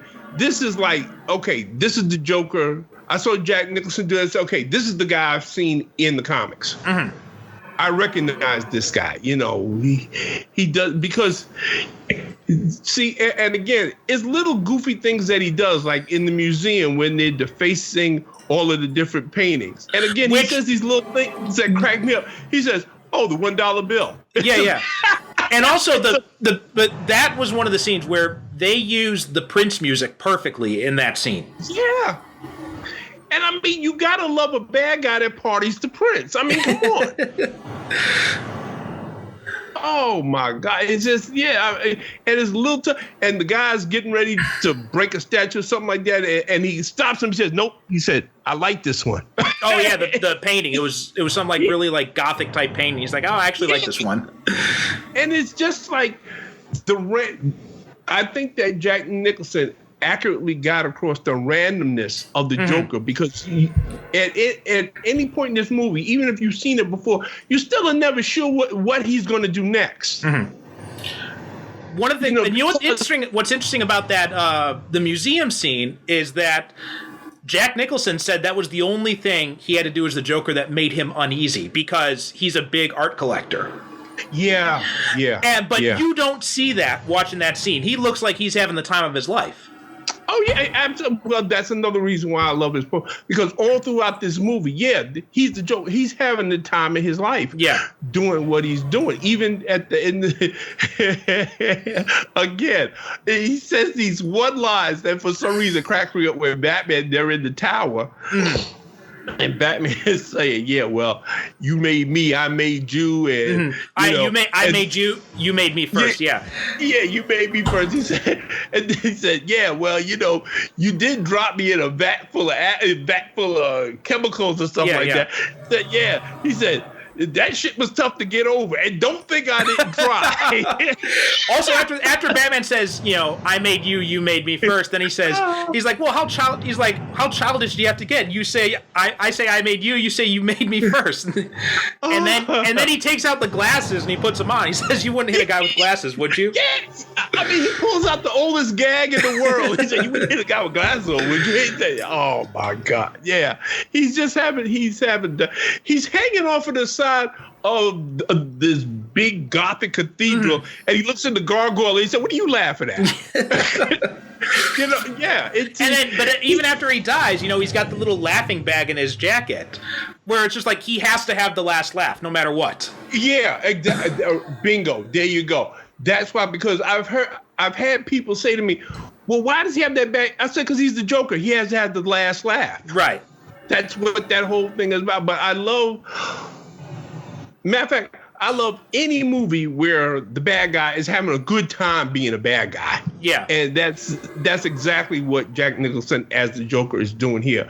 Once he embraces who he is and he starts to enjoy his own madness, which is what he's doing. He's having fun with his own madness. He's having fun being mad because it's liberating. And he's just going through the whole and he's just having the time of his life. One of the things I like about this movie, too, is that this was before superhero movies felt like every single movie had to have some sort of end-of-the-world type threat to it. Like, it's a very small-scale idea. He just wants to poison a bunch of people. Yeah. Basically, he just wants to terrorize Gotham City. And it works, because, because now studios think, well, we're going to invest all this money into these movies, so it's got to be some massive threat that's going to destroy like the whole city or the whole country or the whole world. But it doesn't have to be, and this movie shows that. Right. Yet another digression, folks. Trust me, you're going to get a lot of them if you hang around with me. Even though I like the movie Suicide Squad, that was the one thing about that movie that I didn't like, because it should have had them going on a mission to some foreign country that goes horribly wrong. Instead, of course, again, we got another save the world plot. Well, you know what I think it should have been, because if you insist on having the Joker in a Suicide Squad movie, send the Suicide Squad after the Joker. Yeah, thank you. That's what the movie should have been. Exactly. That's what I thought it was going in, and then when you get this whole thing with the Enchantress and all that, I'm like, what the fuck is this shit? Yeah, I mean, okay, why else would you have Harley Quinn on your team if not because she knows the Joker? Right, exactly. That's what I thought the movie was going to be. Okay, have the Suicide Squad go after the Joker. And the Joker says, okay, good, finally a challenge. Because he just sees, well, you know what? Let me kill these suckers so I can go back to my real job of bedeviling Batman. Right. Instead, you've got this weird, where he's like a side character and all that, and it's just completely shoehorned in because they wanted the Joker. Yeah, exactly. And that's what it's reduced to ultimately. The Joker's just in there just because they wanted the Joker. Right. And that was the only reason why they wanted it on there. Once you get into the whole thing, because it really doesn't say much for Amanda Waller's plan when the first mission that you have to take down your most powerful member. Right. It just makes her look really incompetent. Yeah, if I was the president, I would say, well, you know what? You're going to get very familiar with Belle Reeve because you're going there now. Yeah. All right, so let's talk about the design of this movie, because one of the things I think they did really well was the Batmobile, and just like this is one of my favorite Batmobiles, bar none. Oh, absolutely. Like Absolutely. They took it to a whole new realm. Like, it wasn't, because even in the comics at this point, like, the Batmobiles were not like what you see now when you look at the comics. This thing in this movie is built for only two things: speed and power. Right.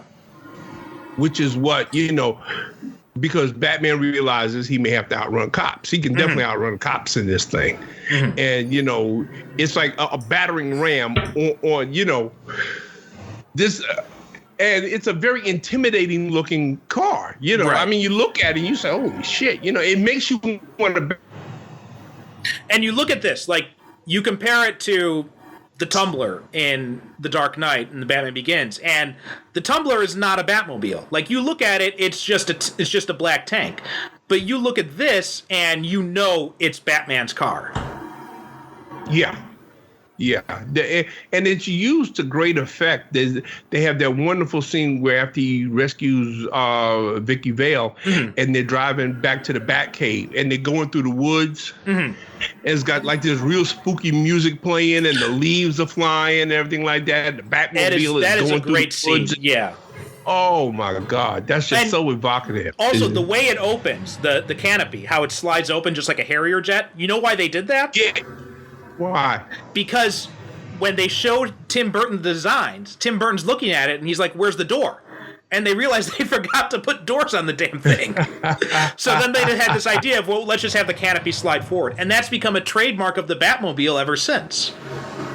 Wow, cool. Yeah. Yeah, but again, since he's the only one driving the thing most of the time, he really doesn't need a door. Right, exactly. In that case. Yeah. So it does make kind of sense that, because I know if I had a car, well, now I would because I'm a little bit older. But if I were younger and I had a car like that and I was the only one driving it, what do I need doors for? Nobody's getting in this thing except for me. But it's an exceptional design. And I mean, my favorite Batmobile is the one from the 1966 series, but this one is this close. Mm-hmm. I'm pressing my palm together, folks. It's a this close runner-up for my favorite. I absolutely loved it.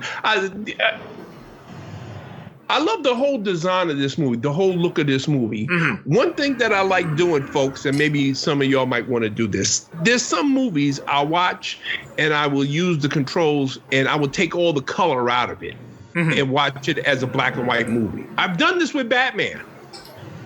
I honestly believe they should release Batman as a black and white movie. They did that with Logan. They had a black and white version. Yeah. It was called Logan Noir. Because now, when you look at Batman, it looks like a German movie from the 1930s. Yeah. Yeah. And the architecture really plays that up because that's what it looks like. It looks like one of them, solid movies from the 30s and stuff like that. It looks like one of those cities that was, built for, because the whole thing was on a sound stage anyway. Right. Well, this goes back to something you mentioned earlier, and that's the timeless feel of it, because you've got this like kind of Gothic architecture, the style of the cars, the clothes, everything. And the animated series also did the same thing, where they had like these 1930s style cars, but then they had like and they had like the Art Deco architecture, but then they had modern technology mixed in with it too, and it all just works. Yeah. And I think that's why this movie doesn't look dated at all, because it has that timeless quality. It has all these different, elements from different. Like I said, I was watching it, and there were things like, okay, well, that's from the 1930s, and that's from the 1940s, and that's from the 50s, and that's from the 60s. There's nothing in there that you could point to and then say, okay, well, this movie took place in 1969. No, I mean, you can't say that. Mm-hmm. But now here's getting some of the criticism of it. Like when you're looking at Tim Burton's Gotham from up high, it looks amazing. The problem is when you get down to the streets, because it's all on sound stages, it doesn't feel lived in. It feels very artificial. Like even when you see people around, it's like there's only 20 people living in this city. Well, that's because we're also going by the same things over and over. I mean, like we keep going past Gotham City Hall, and we keep going past the Monarch Theater, and we keep going past the town square. It's like there's only like 3 parts of Gotham that we really see in this. Really, there's only 3 parts of Gotham City that we really see in this movie. It's not like in the sequel where they open it up a little bit more, and we get to see more of Gotham City. Yeah, but in the movie. But that's one of the downsides of this movie, is that the Gotham City does not feel like it's a lived-in city. Whereas, with one of the things the Nolan films did well, which I think it was, I'm biased because I'm from Chicago, but in The Dark Knight, it's all filmed in Chicago. It's filmed on location, so it feels like a real city. Oh yeah, absolutely, yeah. And also when you take it back to Donner's Superman, because they filmed it on location in New York City, so it feels like a real city.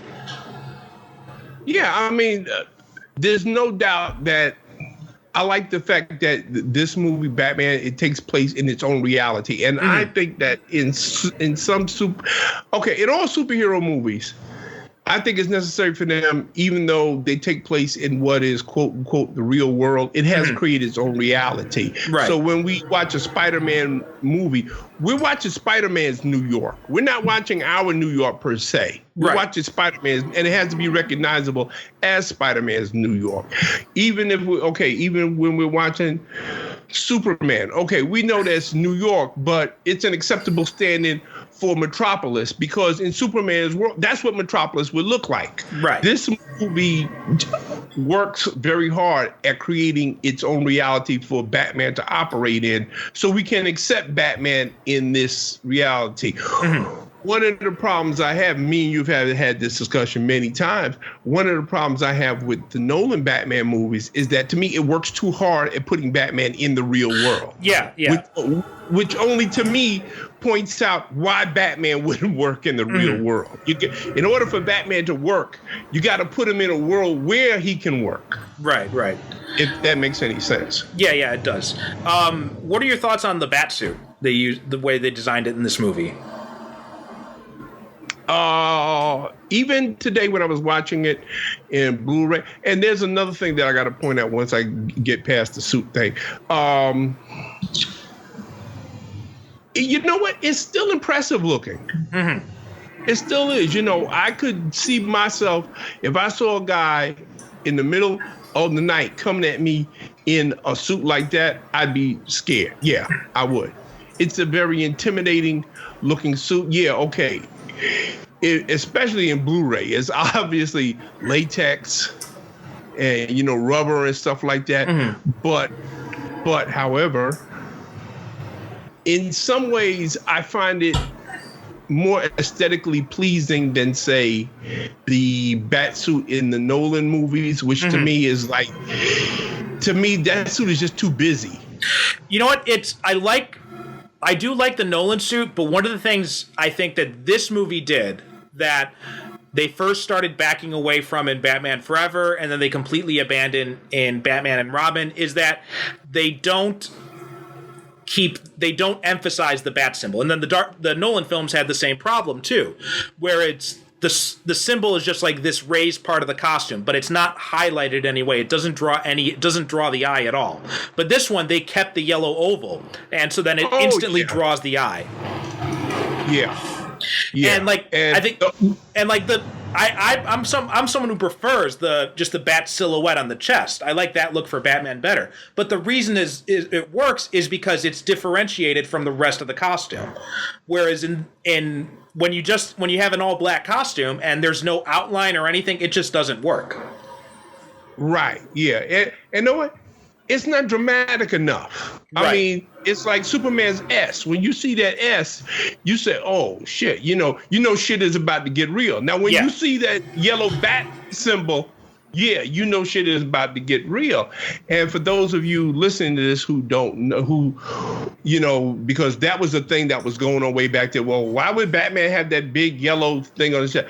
Well, that's to give the crooks a target to shoot at because he's got because he's wearing body armor. That's the most armored part. Yeah, and that naturally draws your eye, and that when it draws your eye, it draws your attention there. So if you're a guy who's panicking with a gun, you're going to shoot at the first thing that draws your attention, which is the bat symbol. Right, that bright yellow symbol as opposed to all this other black on there. Right. Going back again to Ben Affleck, he's the guy that got the best bat suit. Definitely. Yeah, he got the best bat suit. I got lots of criticism for Zack Snyder, but one thing he did right, at least in Man of Steel and Batman v Superman, was the costume designs. Justice League, that's another story, but that worked really well in that. You looked at him and I said, "Oh shit! Well, he looks just like a Frank Miller drawing." He does. Looks exactly like he walked out of Dark Knight Returns. Exactly like looks exactly like a Frank Miller drawing. It's incredible.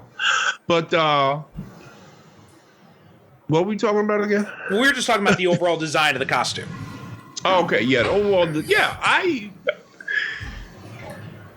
Now, of course, when we have Blu-ray and everything like that, and you can see all the little design flaws and everything like that, it's not as awe-inspiring as when I first saw it but still, it works for me, as a lot of this movie works for me and everything like that. And as a little side note, I was going to say the Blu-ray. When I first saw this movie, there was a lot of criticisms that was of this movie because people say, well, where's all the black people? Because except for Billy D. Williams, didn't seem like there was any black people lived in Gotham City. Right.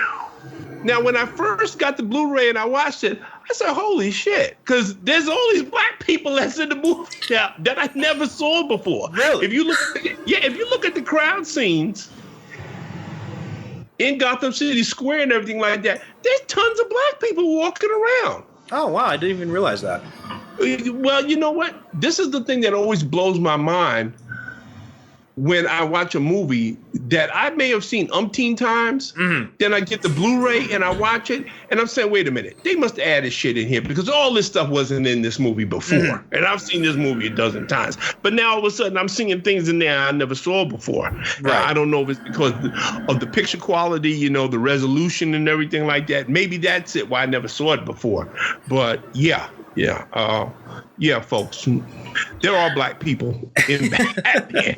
A lot of them. So, a lot of them. Now let's talk about, what do you think doesn't work with this movie? Like either in general or over time? Okay, the action scenes, they don't work. Especially when we get to the final confrontation between Batman and the Joker, and okay, you got a state-of-the-art jet fighter with rockets and machine guns, and you've even got a computer targeting thing. And I can never understand that scene. It's like, how do you fucking miss him at that moment? And okay, I understand why he did that. He did that purely for the comedic effect of the Joker pulling out this long ass gun, which also is ridiculous. But let me ask you a question, my good friend. Mm-hmm. If you saw that same scene in a comic book, would you buy it? I don't know. Part of me wants to say yes. Part of me wants to say no. Yeah, but okay, but here's my point. There's a part of you that want, because if you did see that in the comic book, I'm willing to bet you would go with it, which is why I'm saying that I think that's the reason why that scene is in there, because it's a comic book scene. Because as you well know, I don't have to tell you, there's a lot of things that you see that's in a comic book that you buy, but once you replicate them on the screen, you say, bullshit. Right. Yeah, that's true. That's true. That's a good point. You know, but for some reason, in a comic book, we'll buy it. Mm-hmm. Yeah, that's a good point. When you see that same scene played out in real life. So I'm saying, I don't like that scene. I watch that scene and I cringe. Mm-hmm. But I understand the psychology of why that scene is there, because it's a comic book moment. Yeah, that's a good argument. It still makes me cringe, though. Oh, yeah, me too. I watch that, I say, shit, here it goes. I take another drink of rum. I say, okay, here it goes. Here we go. The other thing I don't like about this movie, and it's a criticism of basically all the Batman films except for Nolan, is this Batman has no problems killing. Oh, he straight up murders at least 15 people in this movie. Yeah. He straight up murders. And it gets worse in Batman Returns, because then he gets downright fucking sadistic. Like, he straps the bomb to the guy's chest and he smiles right before he kicks him away. Now, mind you, I've had this argument with people, because there's a scene where the Batmobile goes into the Axis chemical plant. Right, yeah. And you know, there's the machine guns come out, and it goes through the door, and, you know, the bombs come out and it blows up the place and everything like that. Now, the Batmobile comes out. Now, we see Batman is stood outside, sending it by remote control inside. So I've had people say to me, well, Batman didn't know those guys were inside, so he can't be held responsible for kill. But then right after that, the Joker's in the helicopter and he says to Batman, you missed me. Yeah. He was trying to murder the fuck out of everybody in that place. Thank you. When he goes in, you know, he activates the shields and everyone, all the gang members come out and start firing at the Batmobile. No, he knew there were people in that place. Right. So Batman damn well knew there was people in there. And he, like you said, he blew them the fuck up. Yeah, He just didn't care. Yeah, he didn't care. Yeah, Batman murders about, like, I estimate, I've never counted them, but know something, now that you said it, I'm going to go back, I'm going to watch this movie again, and I'm going to count how many people he had. But just off the top of my head, I believe he murders straight up murders at least about 15 people in this movie. Oh, it's got to be at least. Like, there's got to be like a dozen guys in that chemical plant to begin with. Yeah, just in the chemical plant alone. And then there's the guy that he throws down the shaft, that, you know, the black guy. Right, yeah. And then he takes that other guy, you know, he slams his head against the fucking bell first. Yeah. And then at the beginning of the movie, when those two thieves, they're talking about they're talking about the other guy, not after what happened to Johnny, he's like, oh, he just walked off a roof. He was insane. They're like, no. He's like, I heard the bat got him, 5 stories straight down. And he's like, Batman fucking straight up threw someone off a building. And during the Joker's parade, where he's throwing out the money, when Batman flies he flies down. There's about 8 or 9 of the Joker's men that he machine guns. Oh, remember? Yeah. Dude, yeah. He just holy shit. So yeah, he straight up murders the fuck out of people in this movie. I said, Batman just smoked a whole bunch of dudes. So that's one of the things I don't like about this movie. Is just like the whole thing, Batman not killing. That just goes right out the window in these first 4 movies, because he does the same thing in Batman Returns, and then it's so crazy because then in Batman Forever he tells Dick Grayson, you shouldn't kill Two-Face. And it's like, motherfucker, you've been killing people this entire series. You've been dispassionately killing people left and right. And then at the end of the movie, not only does he gives him all that speech, and then Robin decides to do the right thing and not kill Two-Face, and then Batman fucking kills Two-Face anyway. Yeah, you're right. Yeah, thank you. Then he goes. So wait a minute. So he didn't want Robin to kill him. So he didn't kill him. Well, he was my best friend. If anybody's gonna kill him, it should be. Oh, I mean, come on. Yeah. Oh yeah. Absolutely. Batman just. What else did I like? That whole ending conclusion after the bat plane crashes. Oh in front of the whole cathedral sequence. Yeah. The whole cathedral. But you know why that happened, right?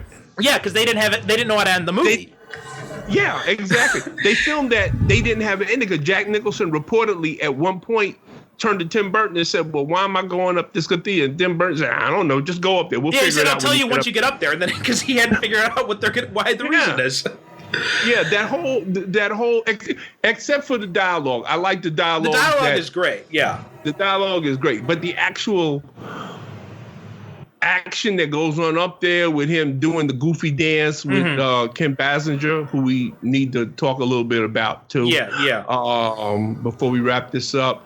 But yeah, and then that fight with the guy, which we've already said, that's a very clumsy fight, and then the way that he killed, he shoots that bolo thing that wraps him to the gargoyle, and whole, it's not, let me put it this way, it's not a very satisfying conclude, but it is redeemed because we get that magnificent scene at the end where the bat signal is unveiled. Right. And Alfred is waiting for Vicky Vale, and he's got the champagne on her, and he has that great line. Well, Mr. Wayne wanted me to inform you he'll be late tonight. Yeah. She said, yeah. And Vicky Vale said, yeah, well, of course he will. Yeah.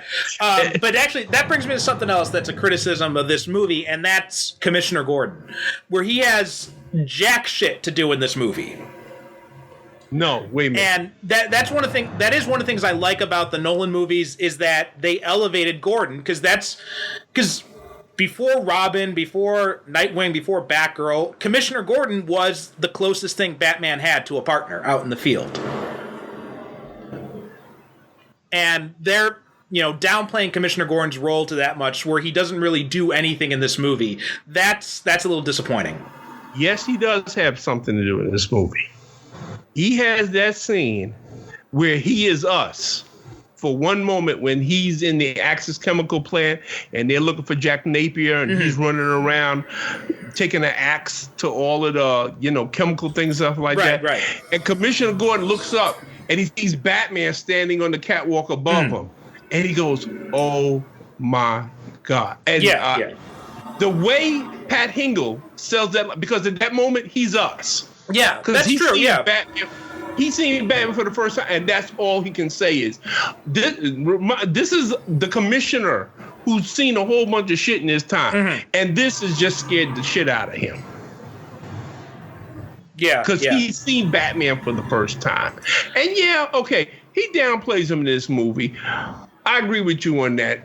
Commissioner Gordon should have a bigger role because he is Batman's ally, but I would like to present you with the argument that we are being presented, because obviously in this movie, Batman has just begun his career because the police aren't sure who they're dealing with yet. They even haven't, they don't call him Batman formally. They just refer to him as, the Bat. Really, mostly in this movie, they call him the Bat. They don't call him Batman until later on. So he hasn't yet formed that relationship with Commissioner Gordon that he will have later on. Right, and I can understand that argument, but then in the sequels, he still doesn't do anything. And that's where I think the ball was dropped. But I think that tone was kind of set in this movie. Well, I know what, I can't argue with you on that one. You're absolutely right. No, you are. But like I said, I do love that one magnificent scene. That is a great moment. Yeah. I also do like I never really realized it when I was younger, but the corruption angle, like I did like how it stood out a little bit more as I'm watching it in repeat viewings, where like you've got Eckhart, who's basically pre-crisis Harvey Bullock. Because most people probably think of Harvey Bullock, they think of him from the animated series, because that's where most people were introduced to him, where he was he's a gruff, but he's a good cop. Whereas in the pre-crisis universe, though, Harvey Bullock was a corrupt cop. Oh yeah. Harvey Bullock was a straight up crooked cop. Yeah. And this guy in this movie in Batman, in everything but name, he is Harvey Bullock. Harvey Bullock, yeah. Yeah, he's got a different name, but that's Harvey Bullock. That's who he's supposed to be. And like you said, the corruption angle, I like that scene with Pat Hingle. Because he's at the charity ball. Mm-hmm. And Alfred has interrupted Bruce Wayne, and he told him, he said, "Oh, well, Commissioner Gordon had to leave suddenly." And they have that nice little conversation about the champagne. Right. And then Alfred reminds him, Commissioner Gordon left early. He said, and then he goes out one door. He says, "No, sir, you need to go out that door." Yeah. And then he goes out to the Batcave, and he's been recording the conversation. Right. And he's talking to the cop, and they're having a whole little, like you said, discussion about the corruption, everything like that. Because the guy said, "Oh yeah, well, Bullock, he told you, Eckhart, he got the line from Jack Napier, and he's going to get him, because Carl Grissom and everything like that." So, wow. And like, it's a then when he goes to the Axis Chemicals, he's like, I want him taken alive because he wants to flip Napier. Right. Yeah. And he says the man who shoots Jack Napier will answer to me. I'll have his badge. And there's little tight economical scenes like that. Mm-hmm. Like, we haven't talked much about her, but I want to get into it now before we wrap this up. Kim Basinger as Vicky Vale. She makes her entrance and is one of the great entrances in any superhero movies because we get to see her legs. And it turns out that Alexander Knox already knows who she is because she's a famous combat photojournalist who's been to, which is a nice little thing. They mentioned Corto Maltese, which if you're a DC Comics fan, you say, bam, oh shit, Corto Maltese, I know that. That was from Dark Knight Returns. Yeah, which I thought was pretty cool, that they put that in there. And as a matter of fact, I've heard that country being mentioned in other. It's been used DC in other ones. movies. Yeah, it's been used in a lot of other stuff. It's become part of it's like one of the fictional countries in DC. So now they've got that, and they used it in Arrow. That was where Malcolm took Thea to train her. But I think a lot of people criticize Kim Basinger in this movie because they say, well, she's just a damsel in distress in this movie. And I really don't think so. She's reported as following a story, and she's following her instincts. Get this story. But then, like a lot of us, she just, a damsel in distress, folks. This is how I see a damsel in distress. A damsel in distress is much like a reluctant hero. Mm-hmm. They both get caught up in events that are over their heads, and they have to deal with it the best way they can. Right. And one of the things I like is the scene when they're being chased by the Joker's guys, and she's photographing the whole thing. Yeah, right. So she's still doing her job throughout the whole thing there. Right. She's doing her job. She's photographing all kinds of stuff that's going on, everything like that, which also, leads to the scene where Batman, and then you wonder, well, what else did he do when he was... because because he's in the bat cave and he says, well, there's one more thing from you I need. And she says, what? Then his cape goes up and the bats are flying. And then you just see her in the bed the next day. You said, wait a minute, what did he do to her? Yeah. That's a little creepy on retrospect. Yeah. And you know something? I never thought of that until, like I said, today, which is why I like, and I know there are plenty of people, they say, well, I can't watch a movie over and over again. But I do, because every time I would see a movie, I see something different in it. Oh, yeah, definitely. Like I said, I've seen Batman about a dozen times since it originally came out. But today was the first time that occurred to me. I said, wait a minute. What else did he do to her? Yeah. Why did he put her in her bed? He could have left her on the couch. I mean, we're talking about a guy that murdered 15 people, so hey, it's not like he's got a lot of scruples. One other thing I want to mention is that Alfred Guff in this movie as Alfred, or not Michael Guff. I can even call him Alfred because he's so iconic. But he is amazing as Alfred. Like, he's got that sardonic, dry British wit thing for him, and he plays it so well. Alfred should always be the one person that can call Bruce Wayne on his shit. Exactly. Yeah. Otherwise, there's no reason for Alfred. Right. And I like Michael Caine. Nothing against him. I thought he did a great job, but I think Guff really embodies Alfred a lot more. You know what the problem with Michael Caine was? Michael Caine seemed to me to be too buddy-buddy. Yeah. He's like his hangout buddy, his best friend. Whereas, to me, even though he's known Bruce Wayne ever since he was a boy, there should be a little bit of because, okay, bottom line is Alfred is an authority figure in Bruce's life. Like I said, he should be the one person that can always call him on his shit. Mm-hmm. And in order to do that, there's a little bit of distance he has to maintain from him. Like, he still calls him Master Bruce. He still calls him Master Bruce, even though he diapered his bare bottom. Exactly, yeah. But he still calls him Master Bruce, reminding him of his station in their relationship as well as Alfred's station in his relationship. Yeah. It's a fine line that their relationship has, because he loves Alfred to death. Yeah. And Alfred loves him to death. But it's still a level that they have to maintain, because if they don't, then Bruce may slip over into a darkness that Alfred can't pull him out of. Right.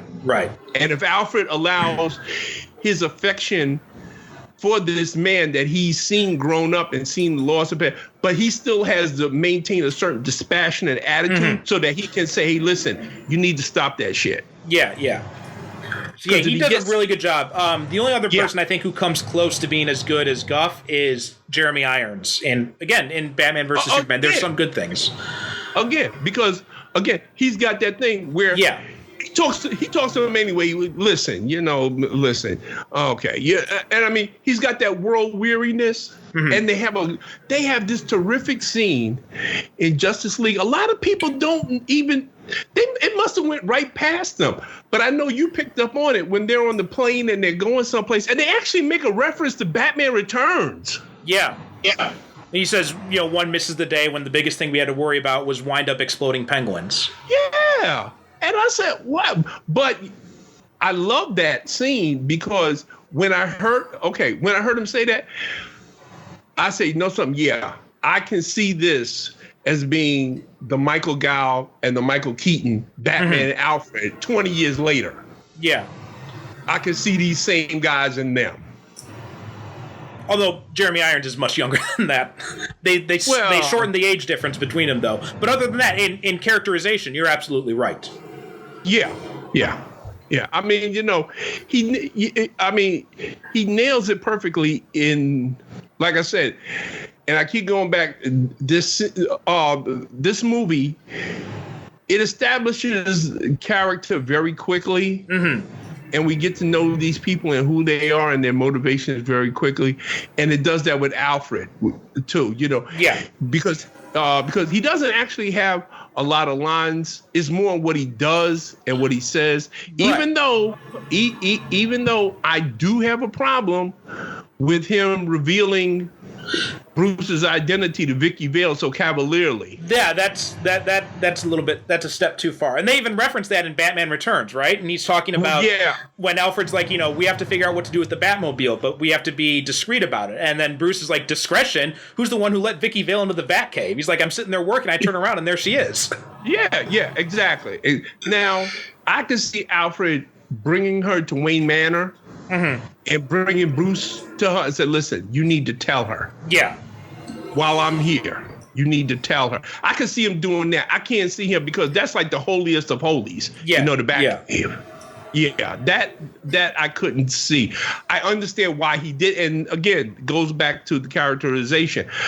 Michael Gall does such a good job of characterization that I understood why he did it because of their previous conversations they've had about, and they lead up to that with conversations that they have about Vicky Vale. And also they show us in the apartment scene that Bruce isn't really able to do it himself. Yeah.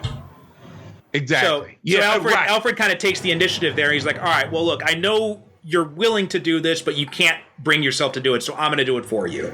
Right, exactly. But again, like I said, I could see him inviting Vicky Vale to Wayne Manor and bringing Bruce in and said, go ahead and tell her. He said, I'll be here with you.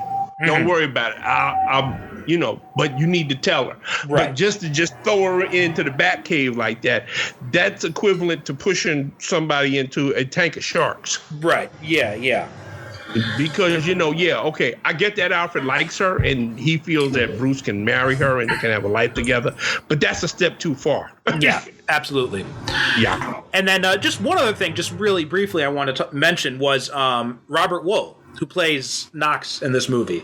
I've seen this movie like a dozen times, and each time I watch it, I like his performance more and more. He's just this really small character, but he does such a good job in that part.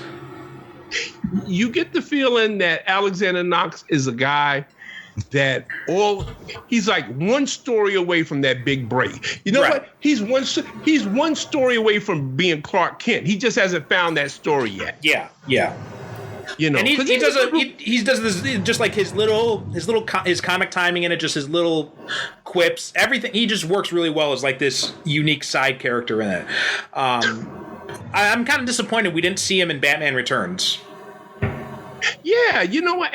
And that's one thing that I always wondered about. I said, one day I'm going to do some research and find out about it, because I could have seen where Knox could have been a really good supporting character in all of the Batman movies. And if I was going to do a Batman movie now, I would definitely bring him back. Oh, absolutely. Yeah. Knox, because I felt, he was a very interesting character. To me, he was again, in keeping with the timeless quality of this movie, he reminded me of those smart-ass, wisecracking reporters in those 1930 newspaper movies. Absolutely, That's who he was, If this movie had been made in 1930, he would be William Powell or Cary Grant, or, one of those guys that played, like I said, the wisecracking, two-fisted, journalists, who went out to get the story with his guts and his, brains and whatever, his balls and everything. Yeah, the guy who stays up late at night, 3 o'clock in the morning, he's on his typewriter pounding out the story. He's got a bottle of scotch that's on the table and a whole pack of cigarettes that he done smoked and everything like that. He gives off that vibe to me. Again, another reason why I like this movie, because it's a lot of different things. It's so many things that this movie pulls together and makes it work. Yes. So well, which is why I put it on an equal footing with Superman, in that, again, we would never see superhero movies the same way again after Batman, because we had never seen, Superman was done seriously, but it was still very light and frothy. Right. And, you walked out of it and you were like, dun, dun, dun, dun, dun. Whereas Batman was a little bit darker. It was dealing with, like a damaged personality. It was dealing with a very dark villain who straight up again murders people, unlike Lex Luthor, he's a bad guy, but he's not really that bad, even though he tried to blow up California. But still, he's Lex Luthor. But the Joker was downright scary. I mean, right, exactly. Because he was in your face about killing you. Wasn't there one guy that he electrocuted? He shook his hand. Yeah, when he was in the scene with the mob bosses. Yeah. He says, he's talking about taking over their businesses, and the other guy, Anton, he says, what if we say no? And he says, well, nobody wants a war, so we'll just shake hands and that'll be that. And he shakes his hand and he, electrocutes the guy.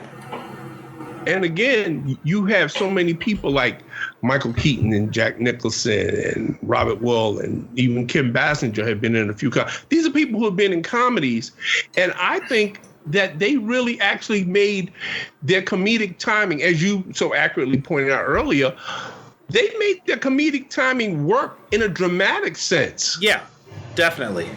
In this movie, because there are some scenes, especially with the Joker, like I said, that, it's very funny, but there also horrible shit is happening. Right, you find yourself laughing at it, and then you start to feel guilty about laughing at it. Yeah.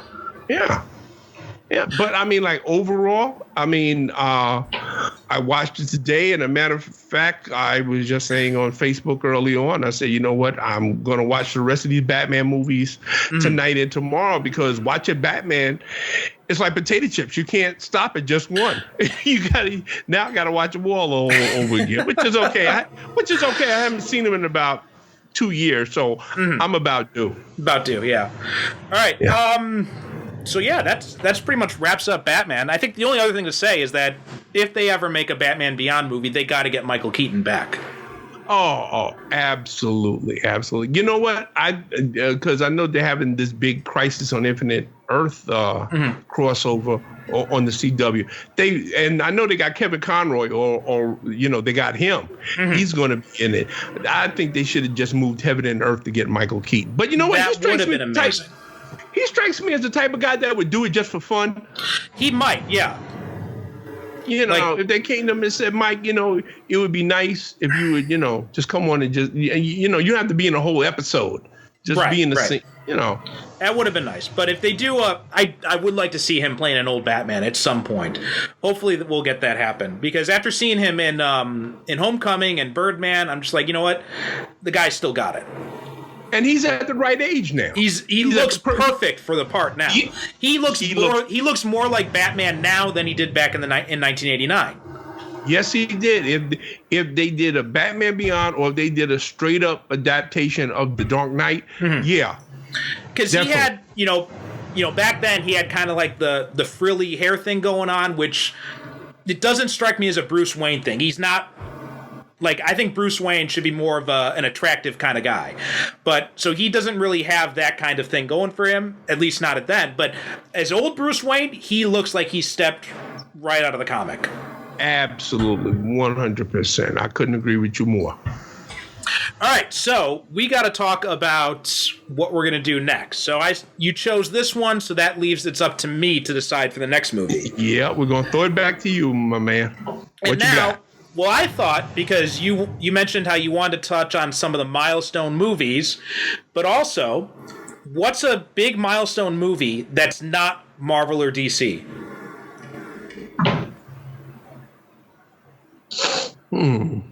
There's a lot of movies that could fit in there, actually. But I know which one you're thinking of. Okay, we're going to see if you're right. I'm thinking of The Crow. The Crow.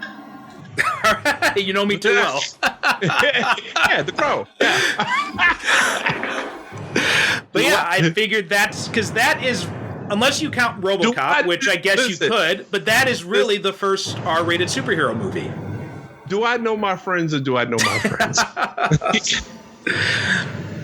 So that's the first R-rated superhero movie, basically, unless you count RoboCop, which you probably could, or Darkman maybe came out before. I'm not sure, but whatever. Darkman. Yeah. So whichever one came out first. Either way, it was a landmark movie at the time, and especially because it was Brandon Lee's last performance. So I figured that would be a good one to tackle next.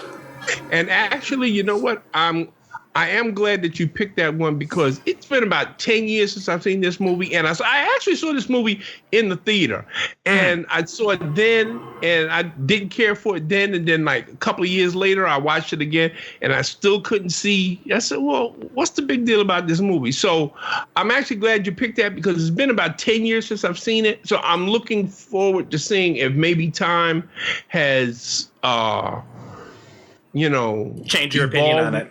Yeah, because I like doing that with movies. I mean, movies that I haven't seen in a while. And I find that a lot of times after I've seen them again, I see things in them that I never saw before. And I say, oh, okay, now I get what, everybody was talking about. Well, a movie that I did that with was Constantine with Keanu Reeves. Like, I hated it when I saw it in the theater because it was nothing like like John Constantine from the comics, from the Hellblazer comics. But then I watched it again a few years ago, and I'm like, you know what? Actually, this is a pretty good movie. You know what? It's not a good John Constantine. Oh God, no! It's a terrible Constantine movie. But it's a good movie. It is, yeah. And you know what? Batman Returns falls in that category as well. It's a terrible Batman movie, but it's an entertaining film otherwise. Yeah, and there's a lot of movies like the recent Lone Ranger movie, with Johnny Depp. Yeah. Now, I tell people, is it a good Lone Ranger movie? No, it's not. It's a bullshit Lone Ranger movie. However, it's a damn good Western. I'd have to watch that again because I've never been a Lone Ranger fan, but I did not really enjoy watching it the first time. Oh, okay. But I'd have to give it another chance. Well, that's right. Yeah, but the point being is that there are movies that I'll watch them, and for whatever reason is going on, and also some of it is just because I get older. My attitudes about certain things change. My prejudices about certain things change. And then I watch a movie again a couple of years later, 3, 4, 5 years later. Right. I say, oh, okay. Okay, now I get it. Exactly. Yeah. So it'll be interesting to see if The Crow is one of those for you.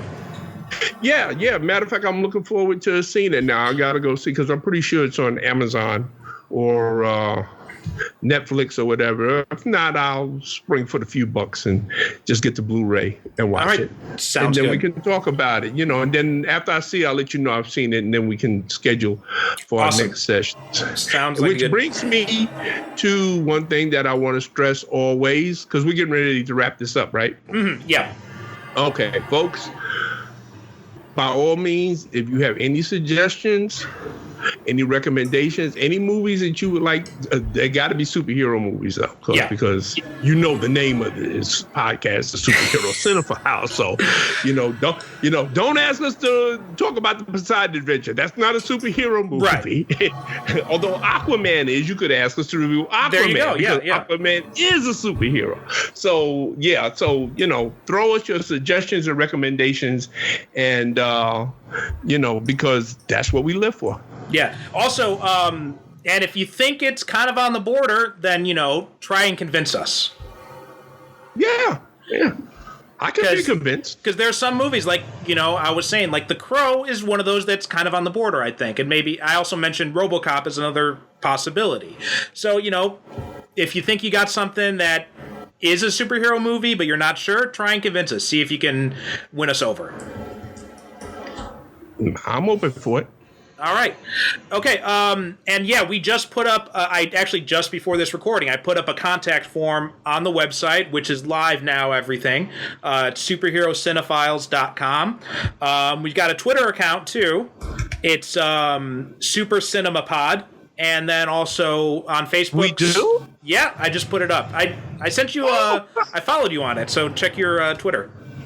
Oh, okay, cool. Thank you. And folks, let me say publicly that all the technical stuff that's being done is being done by this man. And I cannot thank him enough because I do not have the patience or the expertise to do it. And I'm willing to publicly admit that. And he's done a magnificent job. So, I can't thank him enough for it. And I would like to thank him publicly. And I think you guys should thank him as well, because anything that goes bad on this podcast, blame me. Anything that goes well, you give Perry all the credit for it. Glad to take that. And if we end up getting a Patreon or something set up, I'll make sure to keep all the money for myself as well. Listen, let's not get crazy. I had a feeling that would trigger you. Let's not get carried away, son. Okay, but superherocinephiles.com, Super Cinema Pod on Twitter, Superhero Cinephiles on Facebook, and email address, you can just email us through the website, but if you want to email it directly, it's superherocinephiles@gmail.com. Drop us a line, follow us. Hopefully we're up on TuneIn and Stitcher, but it looks like Spotify and iTunes, as of this recording, they're still taking their sweet time. So hopefully they'll get us up there soon. Curse them. I'll box on both their houses. Exactly, yeah. Come on, guys. It's been 3 days. But anyway, look us up on those. Try and follow us on there or anywhere else you get your podcasts, or you can just go directly to the website. Derek, do you have anything to promote? Anything you want to mention before we wrap up? Not as yet. I probably will have a bunch of stuff the next time. I'd rather save it for the next time because I probably have about like 2 or 3 things I want to talk about. So I will save it for then, and I'll, regale the public with it the next time we do. Because we'll probably do the Crow episode before October, right? Probably, yeah. Yeah. Okay. We still haven't decided on schedule, folks, as to when these are going to come out. We pretty much are just the first episode just came out on Wednesday, and this one I'll probably have like 2 weeks after that. So we're going to try like 2 weeks or so, just see how it goes, and then. Okay. Yeah, every 2 weeks sounds good. Yeah. I think we can manage that. Okay. So thanks again, guys. I got nothing to promote myself either. I'm just about to start a new book because the one I was working on was hit a bit of a roadblock, so I'm going to try switching gears and see how that works. The only other thing is, if you like Japanese movies, check out my my other podcast, japanonfilm.com. Yep, I highly recommend it. Thank you, my friend. And you can listen to Derek and I talk for, 2 hours or so about Magnificent Seven and Seven Samurai. Yeah, you broke that up into 3 parts. Wow. Yeah, well, because the episodes on that, they're usually about like 20, 30 minutes, so I thought it'd be better to kind of split it up a little bit. Oh, okay, cool. All right, that's all for us. Thanks so much for listening, and we'll catch you next time when we talk about The Crow. Okay, thank you, folks. Good night, and God bless.